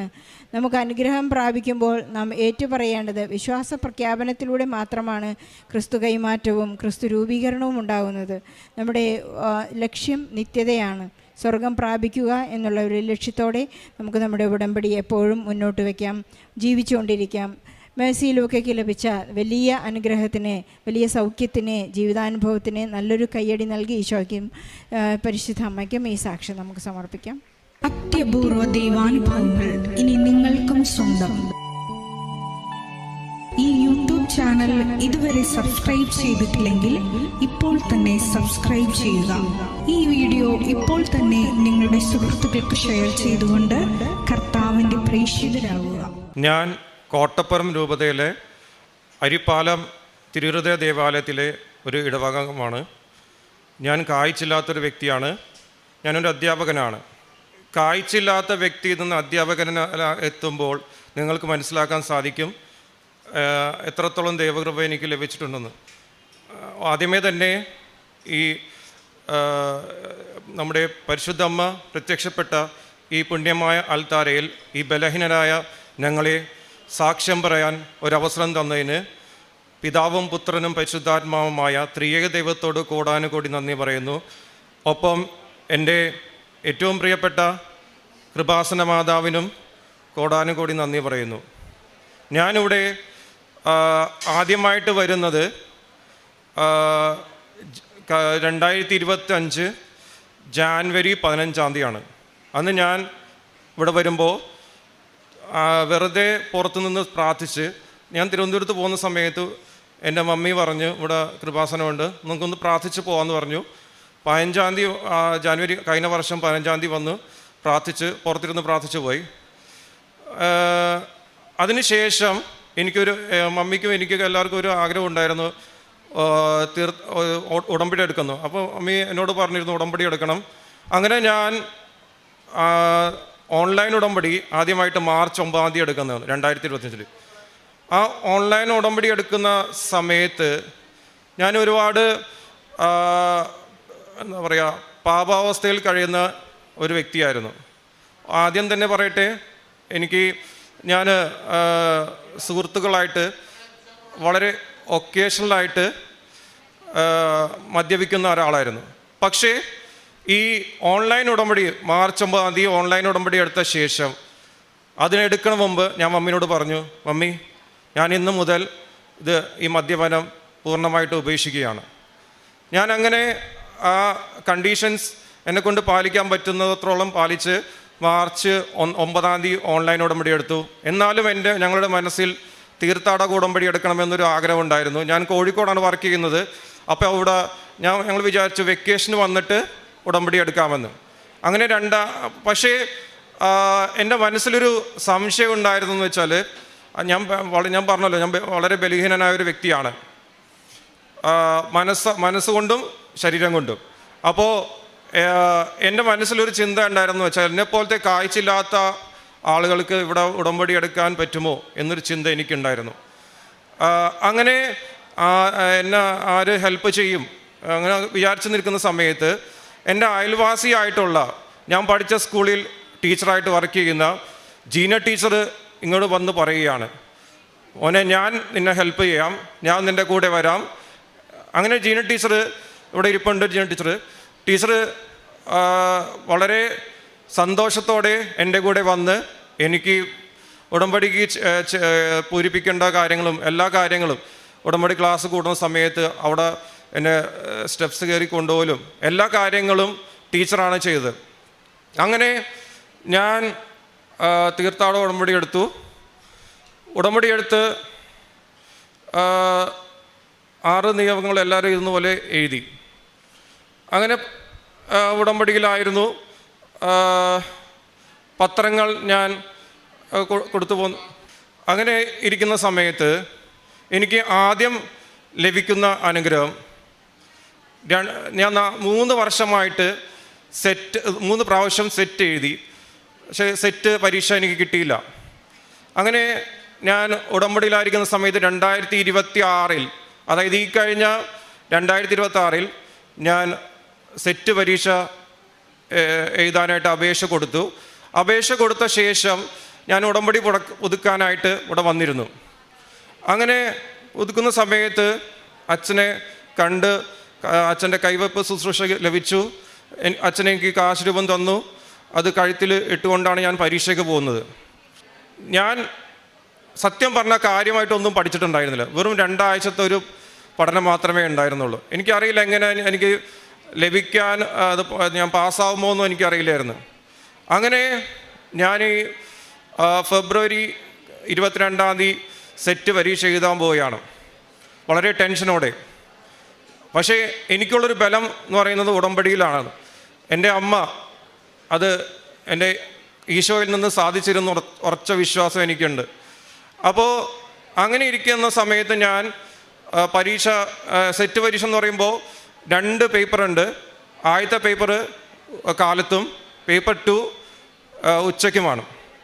അപ്പോൾ പരീക്ഷ തുടങ്ങുന്ന സമയത്ത് ഞങ്ങളെപ്പോലത്തെ ആൾക്കാർക്ക് ഒരു സ്ക്രൈബ് ഉണ്ടാവും.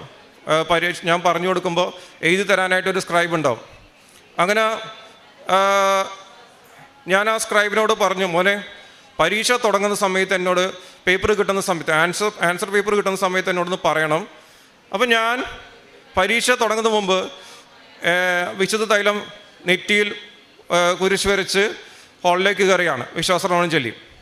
ആ വിശുദ്ധ തൈലം എടുത്ത് ആൻസർ ഷീറ്റിൽ കുരിശ് വരച്ച് വിശ്വാസപ്രമാണം ചൊല്ലി ഞാൻ എന്നും എൻ്റെ മനസ്സിൽ സൂക്ഷിക്കുന്നതും അത് അച്ഛനെപ്പോഴും പറയുന്നത് പോലെ not by merit but by grace എന്ന് ഞാൻ പറഞ്ഞു. അതുപോലെ തന്നെ എനിക്ക് ഏറ്റവും ഇഷ്ടപ്പെട്ടൊരു തിരുവചനമാണ് റോമ 10:9. അത് ഞാൻ എൻ്റെ കുടുംബത്തിലും എല്ലാവരോടും ആവർത്തിച്ച് അവരെല്ലാ ദിവസവും ചെല്ലുന്ന ഒരു വചനമാണ്. അങ്ങനെ പറഞ്ഞ് പ്രാർത്ഥിച്ച് ഈ 2 സെഷനിലും 2 പേപ്പറിലും ഞാൻ തുടങ്ങുമ്പോഴും അവസാനിക്കുമ്പോഴും വിശ്വാസപ്രമാണം ചൊല്ലി കുരിശ് വരച്ച് പേപ്പറിൽ കുരിശ് വരച്ച്, മാതാവേ ഇത് മാതാവിൻ്റെ കയ്യിൽ ഏൽപ്പിക്കുകയാണ്, ഇത് കർത്താവിന് കൊടുത്തിട്ട് എനിക്ക് വിജയിക്കാൻ പറ്റുന്ന മാർക്ക് തരണമേ എന്ന് പ്രാർത്ഥിച്ചു. അങ്ങനെ ദിവസങ്ങൾ കടന്നുപോയി. കുറച്ച് കഴിഞ്ഞപ്പോൾ ഈ സെറ്റിൻ്റെ പ്രൊവിഷണൽ ആൻസർ കീ വന്നു, താൽക്കാലിക ആൻസർ കീ വന്നു. അപ്പോൾ ഞാൻ എൻ്റെ വൈഫ് അത് കൂട്ടി നോക്കിയ സമയത്ത് ഞങ്ങൾക്ക് വേണ്ട മാർക്ക് 96 മാർക്കാണ്. പക്ഷേ എനിക്ക് ആ പ്രൊവിഷണൽ ആൻസർ കീ കൂട്ടി നോക്കിയപ്പോൾ കിട്ടിയ മാർക്ക് വെറും 93 മാർക്കാണുള്ളത്. 3 മാർക്ക് വേണം പാസ്സാവാൻ. അപ്പം ഞാൻ വിചാരിച്ചു തീർന്നു, എനിക്ക് ഇനി അത് ഞാൻ അതിനുമുമ്പ് മാതാവിനോട് പറഞ്ഞിരുന്നു, മാതാവിനറിയാലോ സെറ്റ് പരീക്ഷ എന്ന് പറയുമ്പോൾ എന്നെപ്പോലത്തെ ആൾക്കാർക്ക്, ഞാൻ സെറ്റ് പരീക്ഷ എഴുതാൻ പോയ സമയത്ത് എനിക്ക് സ്ക്രൈബായിട്ട് ഒരു വ്യക്തി വേണം, എന്നെ കൊണ്ടുപോകാനും തിരിച്ചു കൊണ്ടുവരാനും വേറൊരു വ്യക്തി വേണം. അങ്ങനെ 2 പേരും ഓരോ സെറ്റ് പരീക്ഷ എൻ്റെ കൂടെ വരിക, അവർ വളരെ ബുദ്ധിമുട്ടിട്ട്. അപ്പോൾ കർത്താവ് അങ്ങേക്ക് അറിയാമല്ലോ എൻ്റെ ബുദ്ധിമുട്ടുകൾ എല്ലാമെന്ന്. അപ്പം ഞാനങ്ങനെ പറഞ്ഞ് പ്രാർത്ഥിച്ചു. ഞാൻ 3 മാർക്കിന് അവിടെ പോയെന്ന് വിചാരിച്ചെങ്കിൽ എൻ്റെ ഉള്ളിൻ്റെ വിശ്വാസം ഉണ്ടായിരുന്നു, പ്രതീക്ഷയുണ്ടായിരുന്നു. ഞാൻ അങ്ങനെ എൻ്റെ മനസ്സിലൊരു ആഗ്രഹം ഉണ്ടായിരുന്നു, ചൊവ്വാഴ്ച ദിവസം റിസൾട്ട് വരണമേ എന്ന്. അങ്ങനെ ദിവസം കടന്നുപോയി. ഞാനൊരു ദിവസം ഒരു ചൊവ്വാഴ്ച അച്ഛൻ്റെ ധ്യാനം കൂടിക്കഴിഞ്ഞ് ഞാൻ എൻ്റെ സുഹൃത്തിൻ്റെ വീട്ടിലേക്ക് പോയി. തിരിച്ചു വന്ന് രാത്രി ഫോൺ നോക്കുമ്പോഴേക്കും എൻ്റെ മെൻറ്റർ, ഞാനൊരു കോച്ചിങ് സെൻറ്ററിൽ കോച്ചിങ്ങിന് പോയിരുന്നു, എൻ്റെ മെൻറ്റർ എനിക്ക് ഗ്രൂപ്പിൽ മെസ്സേജ് അയച്ചിരിക്കുകയാണ്, റിസൾട്ട് ഔട്ടായിട്ടുണ്ട്, എല്ലാവരും ചെക്ക് ചെയ്യാൻ പറഞ്ഞിട്ട്. ഞാൻ ടെൻഷനും കൊണ്ട് നോക്കിയില്ല. ഞാൻ പിറ്റേ ദിവസം ഉപവാസം എടുത്ത് പ്രാർത്ഥനയിൽ ആയിരുന്നു. എൻ്റെ വൈഫ് നോക്കി 2:30 മണി വരെ ഞാൻ വെയിറ്റ് ചെയ്തു. എന്നിട്ട് നോക്കിയപ്പോൾ എനിക്ക് എന്താണോ എനിക്ക് വിജയിക്കാൻ വേണ്ട മാർക്ക്, ആ മാർക്ക് നൽകി എനിക്ക് ദൈവം അനുഗ്രഹിച്ചു. ഞാൻ ദൈവത്തോട് പറഞ്ഞിരുന്നു എനിക്ക് അധികം മാർക്ക് വേണ്ട, കാരണം അധികം മാർക്ക് കിട്ടി കഴിഞ്ഞാൽ എനിക്ക് അഹങ്കാരം ഉണ്ടാവും. അപ്പോൾ കറക്റ്റ് എനിക്ക് എന്താണോ ആവശ്യം ആ മാർക്ക് എനിക്ക് തന്ന് ദൈവം എന്നെ അനുഗ്രഹിച്ചു. അതിന് എൻ്റെ ഈശോയോടും അമ്മ മാതാവിനോടും കോടാനുകൂടി നന്ദി പറയുകയാണ്. ഇനി ഈ വിജയത്തിൻ്റെ വലിപ്പം അറിയുന്നെങ്കിൽ ഈ പ്രാവശ്യം സെറ്റിൻ്റെ വിജയ ശതമാനം 15%. അതിൽ തന്നെ ഇംഗ്ലീഷിൻ്റെ എനിക്കറിയാൻ സാധിച്ചത് 7%. ആ 7%-ത്തിൽ വെറും നിസ്സാരനായ എന്നെ എൻ്റെ അമ്മ മാതാവിൻ്റെ മാധ്യസ്ഥ സഹായം വഴി എൻ്റെ ഈശോ ഉയർത്തി. അതിന് ഒരുപാട് നന്ദി ഞാൻ പറയുകയാണ്. പിന്നെ രണ്ടാമത്തെ സാക്ഷ്യമെന്ന് പറയുന്നത്, ഞാൻ 2013 MBA പാസ്ഔട്ടായി.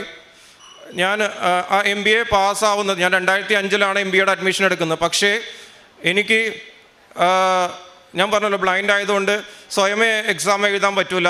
അപ്പോൾ ഞാൻ ഞാൻ പഠിച്ച യൂണിവേഴ്സിറ്റിയിൽ എക്സാമിന് സ്ക്രൈബിന് ലഭിക്കാൻ വേണ്ടി ഞാൻ ഒരുപാട് അപേക്ഷിച്ചിട്ടും എനിക്ക് അത് ലഭിച്ചില്ല. ഞാൻ അവസാനം മമ്മിയായിട്ട് യൂണിവേഴ്സിറ്റിയിൽ പോയി അവരോട് വളരെ ദയനീയമായി സംസാരിച്ചു. ഒന്ന് ഇത് പാസ്സാക്കി തരണേ, ഒരു സ്ക്രൈബിന് തരണേന്ന് പറഞ്ഞു. പക്ഷേ അവർ കട്ടാൻ റൈറ്റായിട്ട് പറഞ്ഞു, ഞങ്ങൾക്ക് തരാൻ പറ്റില്ല. 80% മേലെ കാഴ്ചക്കുറവുണ്ടായാൽ മാത്രമേ നിങ്ങൾക്ക് ഒരു സ്ക്രൈബിനെ തരാൻ പറ്റുള്ളൂ. സാധാരണ 40% 40% ഉണ്ടായ ആൾക്കാർക്ക് സ്ക്രൈബിന് ലഭിക്കുന്നതാണ്. എനിക്ക് അതുവരെ ലഭിച്ചിട്ടുണ്ട്. ഞാൻ ആ യൂണിവേഴ്സിറ്റിയുടെ പേര് പറയുന്നില്ല. പക്ഷേ ആ യൂണിവേഴ്സിറ്റിയിൽ വീണ്ടും ഞാൻ പരീക്ഷ എഴുതി. ദൈവത്തിൻ്റെ അറിയാലോ, ഞാൻ കാഴ്ചയില്ലാത്തൊരു വ്യക്തി. MBAക്ക് ഒരുപാട് കണക്കും കാര്യങ്ങളൊക്കെ ഉണ്ടാവും. ഞാനെന്ന മനുഷ്യന് എനിക്ക് ഒരിക്കലും വിചാരിച്ച് നടക്കാൻ പറ്റാത്ത സംഭവമാണ്. അവിടെയും ദൈവം എൻ്റെ അവസ്ഥ മനസ്സിലാക്കി എന്നെ അവിടെ വിജയിപ്പിക്കുകയാണ്. പക്ഷേ പിന്നീട് ഞാൻ ഒറിജിനൽ സർട്ടിഫിക്കറ്റ് വേണ്ടി അപ്ലൈ ചെയ്തിട്ടുണ്ടായില്ല. വർഷം കടന്നുപോയി 12 വർഷത്തിന് ശേഷമാണ് ഞാൻ അപ്ലൈ ചെയ്യുന്നത്. അപ്പോഴും എൻ്റെ മനസ്സിൽ കിടക്കുന്നത്, ഞാൻ അപ്ലൈ ചെയ്യുമ്പോൾ ഞാൻ കണ്ടുമുട്ടാൻ പോകുന്നത് ആ പഴയ ആൾക്കാരെ തന്നെയായിരിക്കില്ലേ. ഉറപ്പായിട്ടും 12 വർഷം കഴിഞ്ഞാൽ അവർ മുടക്കം പറയും. എന്തുകൊണ്ട് അപേക്ഷിച്ചില്ല, ഇനിയിപ്പോൾ തരാൻ പറ്റൂല, അങ്ങനെ വല്ലതും മുടക്കം പറയുമെന്ന് ഞാൻ വിചാരിച്ചു. പക്ഷേ എനിക്കുണ്ടായിരുന്ന ഒരു ബലം എന്ന് പറയുന്നത്, ഞാൻ എൻ്റെ അമ്മ മാതാവ് വഴി ഞാൻ ഈശോയിൽ ചെയ്ത ഉടമ്പടിയാണ്. അപ്പോൾ ഞാൻ പ്രാർത്ഥിച്ചുകൊണ്ട് വിശ്വാസപ്രമാണം ചൊല്ലിക്കൊണ്ട് ഞാൻ അപേക്ഷിക്കുകയാണ്. അപേക്ഷിച്ചപ്പോൾ എൻ്റെ മാർക്ക് ലിസ്റ്റ് ഒരു മിസ്സിംഗ് ആണ്. അപ്പം ഞാനിത് കോണ്ടാക്ട് ചെയ്ത സമയത്ത്, ആ യൂണിവേഴ്സിറ്റിയിൽ കോണ്ടാക്ട് ചെയ്ത സമയത്ത് ആ സാറ് പറഞ്ഞത്, ഞാൻ വളരെ പേടിച്ചിട്ടാണ് വിളിക്കുന്നത്, എന്തായിരിക്കും റെസ്പോൺസ് എന്നറിയാൻ. പക്ഷേ ആ സാറ് വളരെ മൈൽഡായിട്ട് പറഞ്ഞു, നിങ്ങളൊന്നും കൊണ്ടും പേടിക്കണ്ട, നിങ്ങൾക്ക് ഞാൻ വേണ്ട കാര്യങ്ങൾ ചെയ്തു തരും, പ്രശ്നമൊന്നും വേണ്ട, നിങ്ങൾ ഇന്ന കാര്യങ്ങൾ എനിക്ക് അയച്ചു തന്നാൽ മതി, അല്ലെങ്കിൽ മെയിൽ ചെയ്ത് തന്നാൽ മതി. അങ്ങനെ അച്ഛൻ പറയുന്നത് പോലെ അവിടെ നമ്മുടെ ഭാരം ലഘൂകരിച്ച് തന്നു. ഒരിക്കലും ഞാൻ വളരെ പ്രയാസം നേരിടുമെന്ന് കരുതിയ ആ ഒരു സർട്ടിഫിക്കറ്റ്, എനിക്ക് ഡ്യൂപ്ലിക്കേറ്റ് സർട്ടിഫിക്കറ്റ് പെട്ടെന്ന് വരികയും മാർക്ക് ലിസ്റ്റ് പെട്ടെന്ന് വരികയും കൺസോളിഡേറ്റഡ് മാർക്ക് ലിസ്റ്റ് അപേക്ഷിച്ച് അത് പെട്ടെന്ന് വരികയും ഒറിജിനൽ സർട്ടിഫിക്കറ്റ് എൻ്റെ കയ്യിൽ ഭദ്രമായിട്ട് ഈശോയിലൂടെ മാതാവ് എനിക്ക് തന്നു. അതിനും ഞാൻ എൻ്റെ ഈശോയോടും കൃപാസന മാതാവിനോടും കോടാനുകൂടി നന്ദി പറയുന്നു. ഇതെല്ലാം എനിക്ക് ലഭിക്കുന്നത് ഉടമ്പടിയിൽ ആയിരിക്കുന്ന സമയത്താണ്. ഇനി മൂന്നാമത്തെ അനുഗ്രഹം എന്ന് പറയുന്നത്, എൻ്റെ വൈഫ് ആദ്യ തവണ ഡ്രൈവിംഗ് ടെസ്റ്റ് എഴുതിയ സമയത്ത്, ഡ്രൈവിംഗ് ടെസ്റ്റ് പങ്കെടുക്കുന്ന സമയത്ത് അത് കിട്ടിയില്ല. പിന്നെ 4 വീലറിൻ്റെ ലൈസൻസ് കിട്ടിയില്ല, ടെസ്റ്റ് കിട്ടിയില്ല. അതിനുശേഷം ഞങ്ങൾ കോഴിക്കോട് വന്ന് വീണ്ടും ട്രെയിനിങ് എടുത്തു, ഡേറ്റ് എടുത്തു. ടെസ്റ്റിന് പോകുന്ന സമയത്ത് മുമ്പ് ഞാൻ മാതാവിൻ്റെ വെഞ്ചരിച്ച വിശുദ്ധ തൈലം വിശ്വാസ പ്രമാണം ചൊല്ലി നെറ്റിയിൽ കുരിശ് വരച്ചു. ഒപ്പം വിശുദ്ധ ഉപ്പ് എൻ്റെ വൈഫിൻ്റെ കയ്യിൽ കൊടുത്തയക്കുകയും ചെയ്തു. അത്ഭുതകരമെന്ന് പറയട്ടെ, ഒരു പ്രയാസം കൂടാതെ വൈഫ് 4 വീലർ ലൈസൻസ് ടെസ്റ്റ് പാസ്സാവുകയും ചെയ്തു. ഇതെല്ലാം ദൈവത്തിൻ്റെ കൃപ ഒന്നുകൊണ്ട് മാത്രമാണ്. അവിടെ മാതാവിൻ്റെ ശക്തമായ ഇടപെടലുണ്ട്. ഇനി എൻ്റെ 4ാമത്തെ സാക്ഷ്യം എന്ന് പറയുന്നത് എൻ്റെ 2ാമത്തെ മകനെക്കുറിച്ചാണ്. എൻ്റെ 2ാമത്തെ മകൻ 1ാം ക്ലാസ്സിൽ പഠിക്കുകയാണ്. അവൻ തൊട്ടടുത്ത സ്കൂളിലാണ് പഠിക്കുന്നത്. അവിടെ ആ സ്കൂളിന് ഒരു 102 വർഷം പഴക്കമുണ്ട്. ആ 102 വർഷം പഴക്കമുള്ള സ്കൂളിൽ സബ് ജില്ലാ കലോത്സവം വേറെ സ്കൂളിൽ വെച്ച് നടക്കുകയുണ്ടായിരുന്നു. അപ്പോൾ ആ സ്കൂളിൽ കുറേ കുട്ടികൾ അവിടെ പങ്കെടുക്കുകയും ചെയ്തു. ആകെ 2 തവണ മാത്രമാണ് ആ സ്കൂളിൽ സമ്മാനം ലഭിച്ചിട്ടുള്ളത്.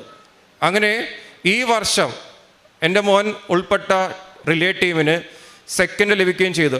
ഇതുപോലെ തന്നെ ഞാൻ എൻ്റെ മോൻ പങ്കെടുക്കുന്നതിന് മുമ്പ് വിശ്വാസ പ്രമാണം ചൊല്ലി വിശുദ്ധ തൈലം നെറ്റിയിൽ പുരട്ടുകയും കയ്യിലും കാലിലും പുരട്ടുകയും തേനും ഉപ്പും നൽകി അവന് വിടുകയും ചെയ്തു. ഇതാണ് എൻ്റെ 4ാമത്തെ സാക്ഷ്യം. ഇനി ഇതിനേക്കാൾ ഉപരി ഇതെല്ലാം ബ്ലെസ്സിങ്സ് ആണ്. എനിക്ക് ദൈവത്തിൻ്റെ ഒരു പ്രസൻസ്, എല്ലാവർക്കും ഇവിടെ എന്താ പറയുക, സുഗന്ധാഭിഷേകവും എല്ലാം കിട്ടുമ്പോൾ ഞാനും ആഗ്രഹിച്ചിട്ടുണ്ട് എനിക്ക് സുഗന്ധാഭിഷേകം ലഭിക്കണമെന്ന്. പക്ഷേ എനിക്ക് ലഭിക്കാറില്ല. ഞാനിങ്ങനെ മൂക്കൊക്കെ തുറന്നിരിക്കും, എനിക്ക് എപ്പോഴാണ് ലഭിക്കുന്നതെന്നൊക്കെ ഞാൻ ഇടയ്ക്ക് ചോദിക്കും, എനിക്ക് ആർക്കെങ്കിലും കിട്ടുന്നുണ്ടോ എന്നൊക്കെ ചോദിക്കും. പക്ഷേ ഞാൻ ഈ തീർത്ഥാട ഉടമ്പടി എടുക്കുന്ന സമയത്ത് ഞാൻ ബൈബിൾ വായന തുടങ്ങിയ സമയത്ത് പഴയ നിയമത്തിൽ ലേവിയയുടെ ഒരു പുസ്തകം വായിക്കുന്ന സമയത്ത് ഞാനൊരു ബലഹീനനായ മനുഷ്യനാണെന്ന് പറഞ്ഞല്ലോ. അത് വായിക്കുന്ന സമയത്ത് എനിക്ക് ബലഹീനമായൊരു ചിന്ത എൻ്റെ മനസ്സിലുണ്ടായിരുന്നു. ഞാൻ ഒരു ഭിന്നശേഷിക്കാരനായതുകൊണ്ട് ഒരുപാട് കോംപ്ലക്സ് എനിക്കുണ്ട്. അപ്പോൾ ഞാൻ ഇങ്ങനെ വായിക്കുന്ന സമയത്ത് സാക്ഷ്യ കൂടാരത്തിൽ സ്പർശിക്കുന്നതിൽ വിലക്ക് കൽപ്പിച്ച കുറച്ച് വിഭാഗങ്ങളുണ്ടായിരുന്നു എന്ന് ഞാൻ ബൈബിൾ വായിക്കുന്ന ഓഡിയോ ബൈബിളാണ്, ഞാൻ കേൾക്കുകയാണ് ചെയ്തത്. ആദ്യം ഞാൻ കേൾക്കുകയാണ് ചെയ്തത്. അപ്പോൾ അങ്ങനെ കേട്ടപ്പോൾ എൻ്റെ മനസ്സിലേക്ക് ഞാൻ വളരെ ഷോക്ക്ഡായി. ദൈവമേ, ഇപ്പം ഞങ്ങളൊക്കെ അങ്ങനത്തെ ഒരു ആളുകളാണോ? ആ വിഷമം അതൊരു വലിയ നോമ്പ് സമയത്താണ്. ആ വിഷമം എനിക്ക് മാറ്റിത്തരിക ഉണ്ടായിരുന്നു. അതായത് ഞാൻ നാട്ടിലെത്തുമ്പോഴേക്കും പെസഹ വ്യാഴാഴ്ച കാലുകൾ ശുശ്രൂഷയിൽ അച്ഛൻ അന്ന് തിരഞ്ഞെടുത്തത് 12 ഭിന്നശേഷിക്കാരായിട്ടുള്ള ആൾക്കാരെയാണ്. അപ്പോൾ ഞാൻ തിരിച്ചറിഞ്ഞു ഞങ്ങൾ എങ്ങനെയാണ് ഞങ്ങളെ പരിഗണിക്കുന്നത് എങ്ങനെയാണെന്ന് മനസ്സിലായി. അതിനുശേഷം ഞാനിവിടെ 1ാമത്തെ പുതുക്കൽ വന്നപ്പോൾ മാതാവ് എന്നോട് പറഞ്ഞു, കർത്താവ് മാത്രമല്ലടാ നിൻ്റെ കൂടെ ഉള്ളത്, ഞാനും ഉണ്ടെന്ന് പറഞ്ഞ് എനിക്ക് 1ാമത്തെ പുതുക്കൽ എൻ്റെ മാതാവിനും കിട്ടി. അപ്പോൾ എൻ്റെ സംശയത്തിന് അവിടെ നല്ല ആൻസറും കിട്ടി.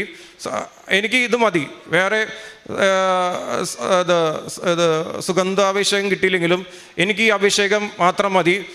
എൻ്റെ അച്ഛൻ പറയുന്ന പോലെ ഉടമ്പടിയിലെ ഏറ്റവും വലിയൊരു അനുഭവം എന്ന് പറയുന്നത് പ്രസൻസാണ്. ആ പ്രസൻസ് എനിക്ക് ഈ അനുഭവത്തോടെ ലഭിച്ചു. അതിന് ഒത്തിരി ഞാൻ ദൈവത്തോടും എൻ്റെ അമ്മയോടും നന്ദി പറയുകയാണ്. ഇനി ഉടമ്പടിയിൽ ആവുന്നതിന് മുമ്പ് എൻ്റെ പ്രാർത്ഥനാ ജീവിതം ഡിസിപ്ലിൻഡ് ആയിരുന്നില്ല. ഞാൻ പ്രാർത്ഥിക്കും, വ്യക്തിപരമായി പ്രാർത്ഥിക്കും, കൊന്ത ചൊല്ലും. പക്ഷേ കുടുംബ പ്രാർത്ഥനയിൽ ഞങ്ങൾ സ്ഥിരത പാലിച്ചിരുന്നില്ല. കുറേ നാളായിട്ട് കുടുംബ പ്രാർത്ഥന ഉണ്ടായിരുന്നില്ല. കൊറോണ വന്ന ശേഷം ദിവ്യബലിയും ആകെ താറുമാറായി. ഇതെടുത്ത ശേഷം ഞങ്ങളുടെ കുടുംബത്തിൽ ഒരു ദിവസം പോലും കുടുംബ പ്രാർത്ഥന മിസ്സായിട്ടില്ല. പിന്നെ ഞാൻ കുടുംബ പ്രാർത്ഥന ചെറുപ്പമായ സമയത്ത്, കുട്ടിയായ സമയത്തൊക്കെ മുട്ടൂത്തിയൊക്കെയാണ് പ്രാർത്ഥിച്ചത്. പക്ഷേ വലുതായ സമയത്ത് ആ മുട്ടൂത്തൽ മാറി പിന്നെ കസേലിരുന്നായി ഇരുന്ന് പ്രാർത്ഥിക്കാൻ തുടങ്ങി. അപ്പോൾ ഒരു ധ്യാനത്തിൽ ജോസഫ് അച്ഛൻ പറയുകയുണ്ടായി, ഇരുന്ന് പ്രാർത്ഥിക്കുന്നതും കിടന്ന് പ്രാർത്ഥിക്കുന്നതും മുട്ടൂത്തി പ്രാർത്ഥിക്കുന്നതിലും പല അനുഭവങ്ങളുണ്ടെന്ന്. എന്നിൽ തിരിച്ചറിവുണ്ടാക്കി. ഞാൻ അതിനുശേഷം കുടുംബ പ്രാർത്ഥന മുട്ടുകുത്തിയാണ് ചെല്ലുന്നത് എല്ലാ ദിവസവും.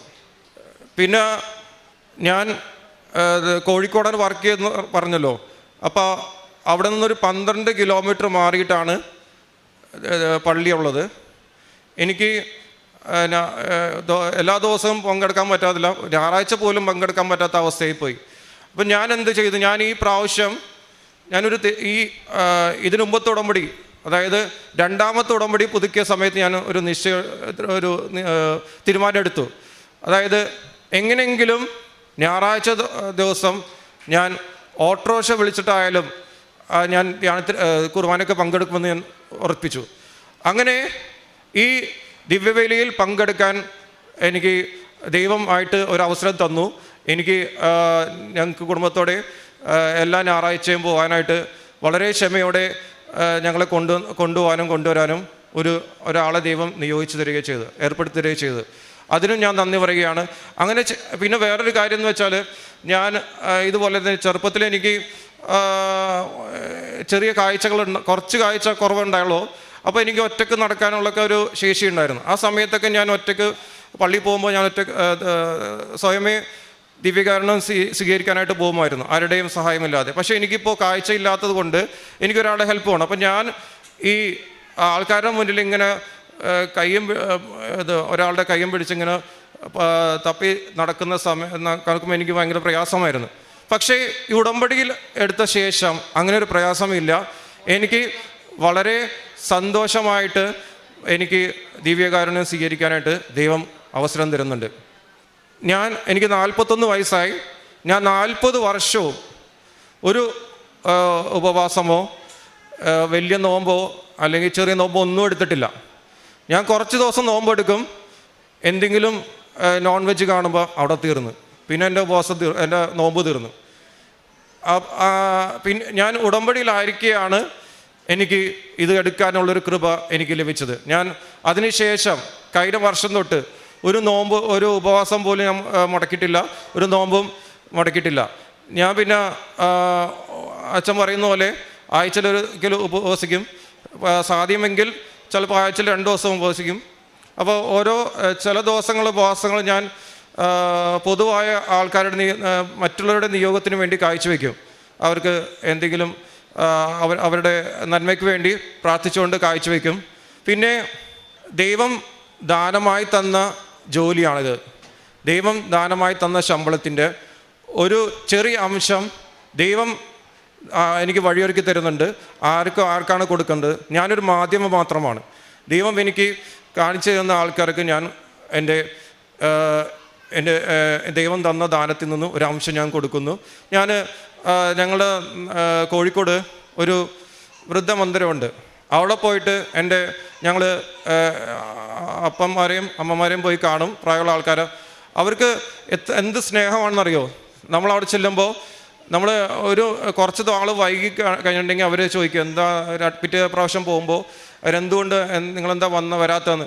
അങ്ങനെ കഴിഞ്ഞ തവണ പോയ സമയത്ത് ഞങ്ങൾ പോയ സമയത്ത് ഒരാൾ ഓടി വന്ന് ഞങ്ങളെ കണ്ടിട്ട് അവിടെ നിന്ന് ഓടി വരെ ചെയ്തു, വളരെ സന്തോഷത്തോടെ. അതൊക്കെ ആ ഒരു കാര്യത്തിൽ, ആ ഒരു പുണ്യപ്രവൃത്തിയെ എന്നെ യോഗ്യനാക്കിയ, എന്നെ ഒരുക്കിയ എൻ്റെ ദൈവത്തോടും അമ്മമാതാവിനോടും ഒത്തിരി ഒത്തിരി നന്ദി പറയുകയാണ്. ഇനിയും ഞാൻ ഉടമ്പടിയിൽ തന്നെ ആയിരിക്കുമെന്ന് പ്രോമിസ് ചെയ്യുന്നു. ലഭിച്ച എല്ലാ അനുഗ്രഹങ്ങൾക്കും ഒത്തിരി അനുഗ്രഹങ്ങളുണ്ട്. ഇതിൽ കൂടെ ഒരു സാക്ഷ്യം ഒരു അനുഭവം പറയാൻ വിട്ടുപോയി. ഞാൻ എൻ്റെ മമ്മിക്ക് വളരെ കടുത്ത ഒരു പനിയുണ്ടായിരുന്നു. ആ സമയത്ത് ഞാൻ വിശുദ്ധ ഉപ്പ് വിശ്വസ്ത്രമണം ചൊല്ലി നാവിൽ വെച്ചു. സെക്കൻഡിനുള്ളിൽ പനി പോയി. മമ്മി പറഞ്ഞത് എന്തത്ഭുതമാണ്, പെട്ടെന്ന് പനി പോയി. അതുപോലെ തന്നെ നിങ്ങളിൽ ചില ആൾക്കാർക്ക് അത് നിസ്സാരമായി തോന്നും. ഞാനിവിടെ സാക്ഷ്യങ്ങൾ കേൾക്കുന്ന സമയത്ത് ഓരോ സാക്ഷ്യവും നമ്മളെ അപ്ഡേറ്റ് ചെയ്തുകൊണ്ടിരിക്കും. അപ്ഡേറ്റ് മാത്രമല്ല, അപ്ഗ്രേഡും ചെയ്തുകൊണ്ടിരിക്കും. ഞാൻ ഒരു സാക്ഷ്യം കേൾക്കുന്ന സമയത്ത് പറഞ്ഞ്, ഒരു ചേച്ചിയുടെ വീട്ടിൽ പാമ്പിൻ്റെ ശല്യം ഉണ്ടായ സമയത്ത് വിശുദ്ധ ഉപ്പ് വിശ്വാസപ്രമാണം ചൊല്ലി പ്രയോഗിച്ച ശേഷം ആ പാമ്പിൻ്റെ ശല്യം മാറിയെന്ന് ചേച്ചി അവിടെ സാക്ഷ്യപ്പെടുത്തുകയുണ്ട്. ഞങ്ങളുടെ വീട്ടിൽ ഒരു ദിവസം രാത്രി ഒരു പറത്തവള എന്ന് ഞങ്ങളോട് പറയുന്നത്, അത് കയറിയപ്പോൾ അത് ഓടിക്കാനായിട്ട് എനിക്കും ബാക്കി ആർക്കൊന്നും സാധിക്കുന്നില്ല. എവിടെ പോയെന്ന് എവിടെയും കാണുന്നില്ല. അപ്പം ഞാൻ എൻ്റെ മനസ്സിൽ ഓടി വന്നു, അമ്മ മാതാവിൻ്റെ ആ വിശുദ്ധ ഉപ്പ് വിശ്വാസപ്രമാണം ചൊല്ലി പ്രയോഗിക്കാമെന്ന്. ഞാൻ പ്രയോഗിച്ചു കൊണ്ട് അമ്മ മാതാവിനോട് പറഞ്ഞു, അമ്മേ ഈ തവള എങ്ങനെയാണ്, ഏതിലൂടെയാണോ കയറിയത് അതിലൂടെ തന്നെ അമ്മ ഒന്ന് പുറത്താക്കണേ. അത്ഭുതം എന്ന് പറയട്ടെ, പിന്നെ അങ്ങനെ ഒരു ശല്യം അവിടെ ഉണ്ടായിട്ടില്ല. അപ്പോൾ ഇത്രയുമാണ് എൻ്റെ സാക്ഷ്യങ്ങൾ. എൻ്റെ എളിയ സാക്ഷ്യം ദൈവസന്നിധിയിൽ ഞാൻ സമർപ്പിക്കുകയാണ്. വിശുദ്ധ ലൂക്കായുടെ സുവിശേഷം 2-ാം അധ്യായം 31-ാം തിരുവചനം. സകല ജനതകൾക്കും വേണ്ടി അങ്ങ് ഒരുക്കിയിരിക്കുന്ന രക്ഷ എൻ്റെ കണ്ണുകൾ കണ്ടുകഴിഞ്ഞു.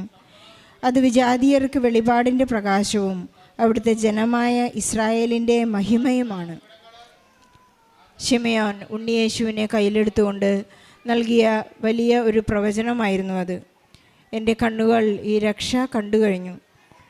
ശിമയോനെ വളരെ കാലമായി യേശുവിനെ പ്രതീക്ഷിച്ചിരുന്ന ആ രക്ഷ കാണുമെന്ന് ഇസ്രായേൽ ജനത്തോട് വാഗ്ദാനം ചെയ്ത, പ്രവാചകന്മാരുടെ വാഗ്ദാനം ചെയ്ത രക്ഷ കാണും എന്ന് കാണുന്നതുവരെ അദ്ദേഹം ഈ ലോകത്തിൽ നിന്ന് പോവുകയില്ല എന്ന ഒരു പ്രതീക്ഷയോടെ ജീവിച്ചിരുന്ന ഒരു വ്യക്തിയാണ് സുവിശേഷത്തിലെ ശിമയോൻ. അദ്ദേഹം ഉണ്ണിയേശുവിനെ കയ്യിലെടുത്തുകൊണ്ടാണ് ഒരു വലിയ പ്രവചനം ചെയ്തത്. ഇന്നിവിടെ സെബാസ്റ്റ്യൻ എന്ന സർ ഇവിടെ വന്ന് വലിയ ഒരു ശക്തമായ പ്രത്യക്ഷീകരണ സാക്ഷ്യമാണ് നമ്മോട് ഏറ്റുപറഞ്ഞത്. കണ്ണുള്ള നമുക്കെല്ലാവർക്കും പറയുവാനും ചെയ്യുവാനും സാധിക്കാത്ത അത്ഭുതങ്ങളാണ് അദ്ദേഹത്തിൻ്റെ ജീവിതത്തിൽ, ഉടമ്പടി ജീവിതത്തിലൂടെ പരിശുദ്ധ അമ്മയുടെ മധ്യസ്ഥതയിൽ ഈശോ അദ്ദേഹത്തിന് പ്രാപിച്ചു കൊടുത്തിരിക്കുന്നത്.